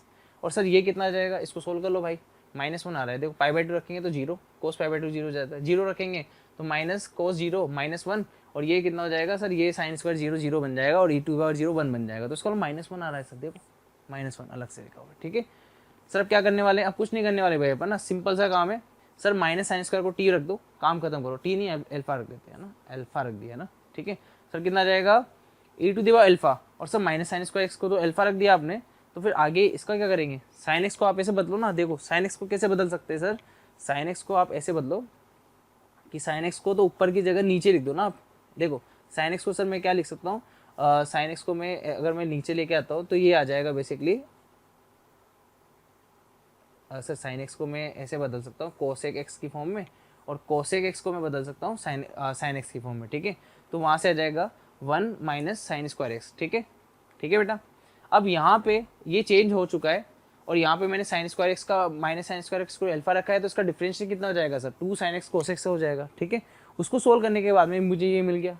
अब इसमें मैंने क्या किया सर, 1 प्लस अल्फा को मैंने एक्स से रिप्लेस कर दिया, जैसे ही मैं एक्स से रिप्लेस करूँगा मेरे पास ये लिमिट चेंज हो जाएगी, -1 से 0, और यहाँ पे आ जाएगा e⁻x इंटू 1/√x। और सर फिर मैं क्या करने वाला हूँ सर, इसके बाद में ये जैसे आप लिमिट चेंज करोगे तो ये √x को ऊपर लेके चल जाना आप, ठीक है। तो यहाँ से मतलब ये कैसे किया अपन ने सर, अगेन इंटीग्रेशन किया है बाई पार्ट लगा के, इंटीग्रेशन करोगे अगेन बाई पार्ट लगा के, तो ये आ जाएगा। इसमें सर आप कंपेयर कर लेते हैं, कंपेयर किसके साथ करेंगे, इसके साथ में। अल्फा की वैल्यू कितनी आ रही है, 2 आ रही है, बीटा की वैल्यू कितनी आ रही है, 3 आ रही है, तो अल्फा प्लस बीटा कितना आ जाएगा, 5 आ जाएगा। इसको आप देख सकते हो, नोट कर सकते हो। The next question will be question number 8. Question number 8 is let a vector is equals to iota cap minus alpha j cap plus beta k cap, comma b cap is equal to b vector is equal to 3i cap plus beta j cap minus alpha k cap, and c vector is equals to minus alpha I cap minus 2j cap plus k cap, where alpha and beta are integers. If a dot b is equals to -1 and b vector dot c vector is equals to 10, then a cross b dot c is equals to, ठीक है। यहाँ पे a dot b अपने को given है ना, इसके मदद से अपन अल्फा और बीटा की वैल्यू निकालने वाले हैं ना, तो a डॉट b कर देते हैं, तो कितना आ जाएगा 3 minus alpha beta plus sorry minus alpha beta, right, ये इक्वल टू -1 के।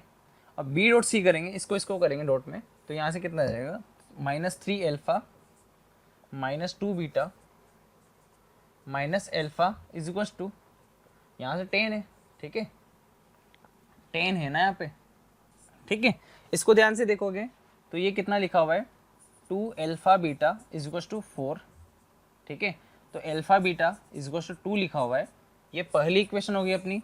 इसको सोल्व करोगे तो यहाँ से माइनस का 4 alpha minus 2 beta is equal to 10 है, आप इसको 2 से डिवाइड कर दो और उधर लेके जाओगे तो आपको क्या दिखेगा, 2 alpha plus beta is equal to 5। कुछ भी नहीं करना बेटा, आप यहाँ से बीटा की वैल्यू निकालो और इसके अंदर सब्स्टिट्यूट कर दो, और यहाँ से फिर बीटा की 2 वैल्यू आ जाएगी और अल्फा की भी 2 वैल्यू आ जाएगी, ठीक है। तो ये सेम चीज़ यहाँ पे की हुई है, ये यहाँ पे a डॉट b निकाला, ये अल्फा बीटा बराबर आ गया, ये सेम चीज़ आ गई, यहाँ से सोल्व किया तो अल्फा की वैल्यू -2 एंड बीटा की वैल्यू 1 आ गई, राइट। अब a cross b dot c निकालना है ना, a cross b dot c क्या होता है, बेसिकली बॉक्स प्रोडक्ट होता है, ठीक है। बॉक्स में क्या हो जाएगा, वही a b c को जमा दो यहाँ पे, देखो अल्फा की वैल्यू यहाँ पे रख देना, बीटा की वैल्यू रख देना और इसको जमा देना है ना। आप इसको डिटरमिनेंट को सोल्व करोगे तो यहाँ से वैल्यू आ जाएगी, ठीक है। डिटरमिनेंट है, आपको सोल्व करना है, राइट, तो आप इसको नोट कर सकते हो।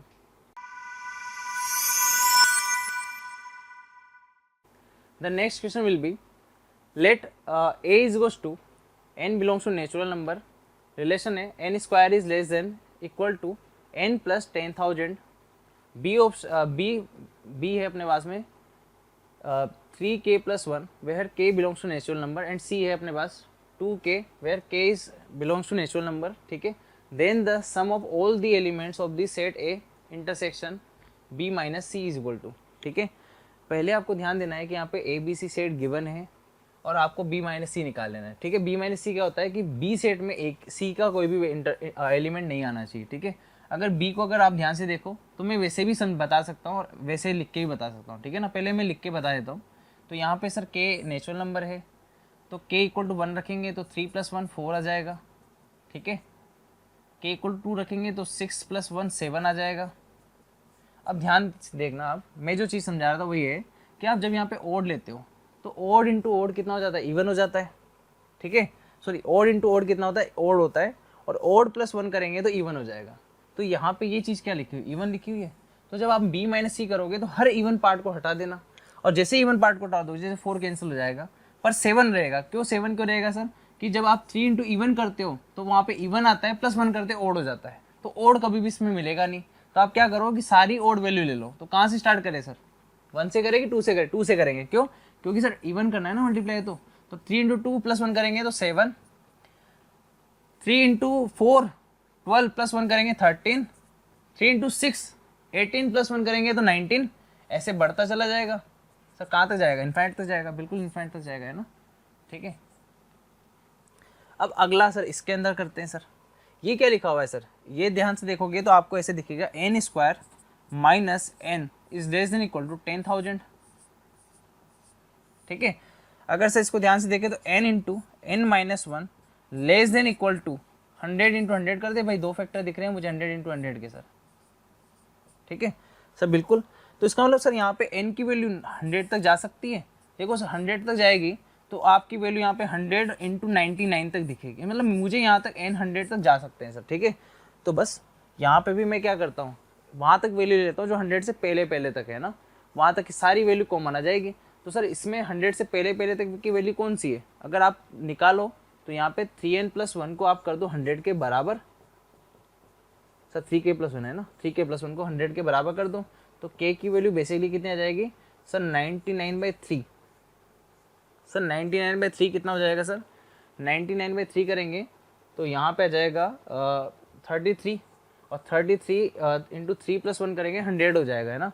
पर अपन को चाहिए कितनी वैल्यू, 100 तक चाहिए ना, हाँ 100 तक चाहिए थी, है ना। कितना आ रहा है देखिए ध्यान से, 97 एंड +1 कर दिया, ठीक है। और अपने को 3k + 1 चाहिए 100, तो 100 भी आ रहा है क्या, 99/3 करेंगे तो 33 आ रहा है, मतलब k = 33 पे बिल्कुल आ रहा है ना। अपने को n की वैल्यू 100 तक चाहिए, a की वैल्यू हाँ 100 तक चाहिए ना, ठीक है। a इंटरसेक्शन लेंगे तो कितना आ जाएगा, 7 13 19 और ऐसे चलते चलते 97 तक चलेगा। 100 क्यों नहीं आया, क्योंकि 100 आते हैं सर यहाँ पे ध्यान से देखें ना, 100 आते हैं सर इसमें चला जाएगा, तो b - c के जैसे 100 नहीं आएगा, 97 आएगा ना, इसे 97 तक लिया है यहाँ पे ना, ठीक है। तो a इंटरसेक्शन b - c करेंगे तो सारी वैल्यू आ जाएगी 97 तक की, ठीक है, क्योंकि इंटरसेक्शन ले रहे कॉमन पार्ट लेंगे ना, 7 13 19 97 तक पूरी वैल्यू आ जाएगी। सर इसका सम कैसे करेंगे, अब आप जानते हो यार, ए पी लगाओ 97, ए कितना है 7 + n - 1 इंटू डी निकालेंगे, डी कितना आ रहा है सर, डी आ रहा है 6, यहाँ से n निकाल लो और फिर n/2 कर दो, n/2 a plus last term, a कितना है 7 प्लस लास्ट टर्म कितना है 97, इसमें रख दो, आंसर आ जाएगा, ठीक है बेटा। कैसे करना है, AP अप्लाई करना, AP से n निकाल लेना, फिर सम निकाल लेना, सम ऑफ n टर्म्स का AP का है ना, वो अप्लाई करते हैं, आंसर आ जाएगा आपका, ठीक है बेटा।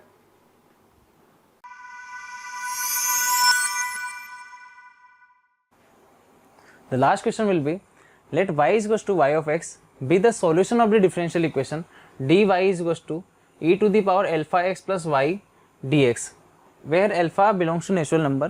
If y of ln2 is equals to ln2 and y of 0 is equals to ln1/2, then the value of alpha is equal to, ठीक है। यहाँ पे क्वेश्चन में अगर ध्यान से देखोगे आप तो एक डिफरेंशियल इक्वेशन गिवन है, dy is equal to e to the power alpha x and here we write it as e to the power minus y dx, right.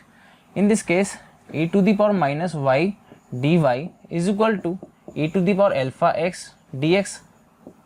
Now we integrate, here we get e to the power minus y, so here we e to the power minus y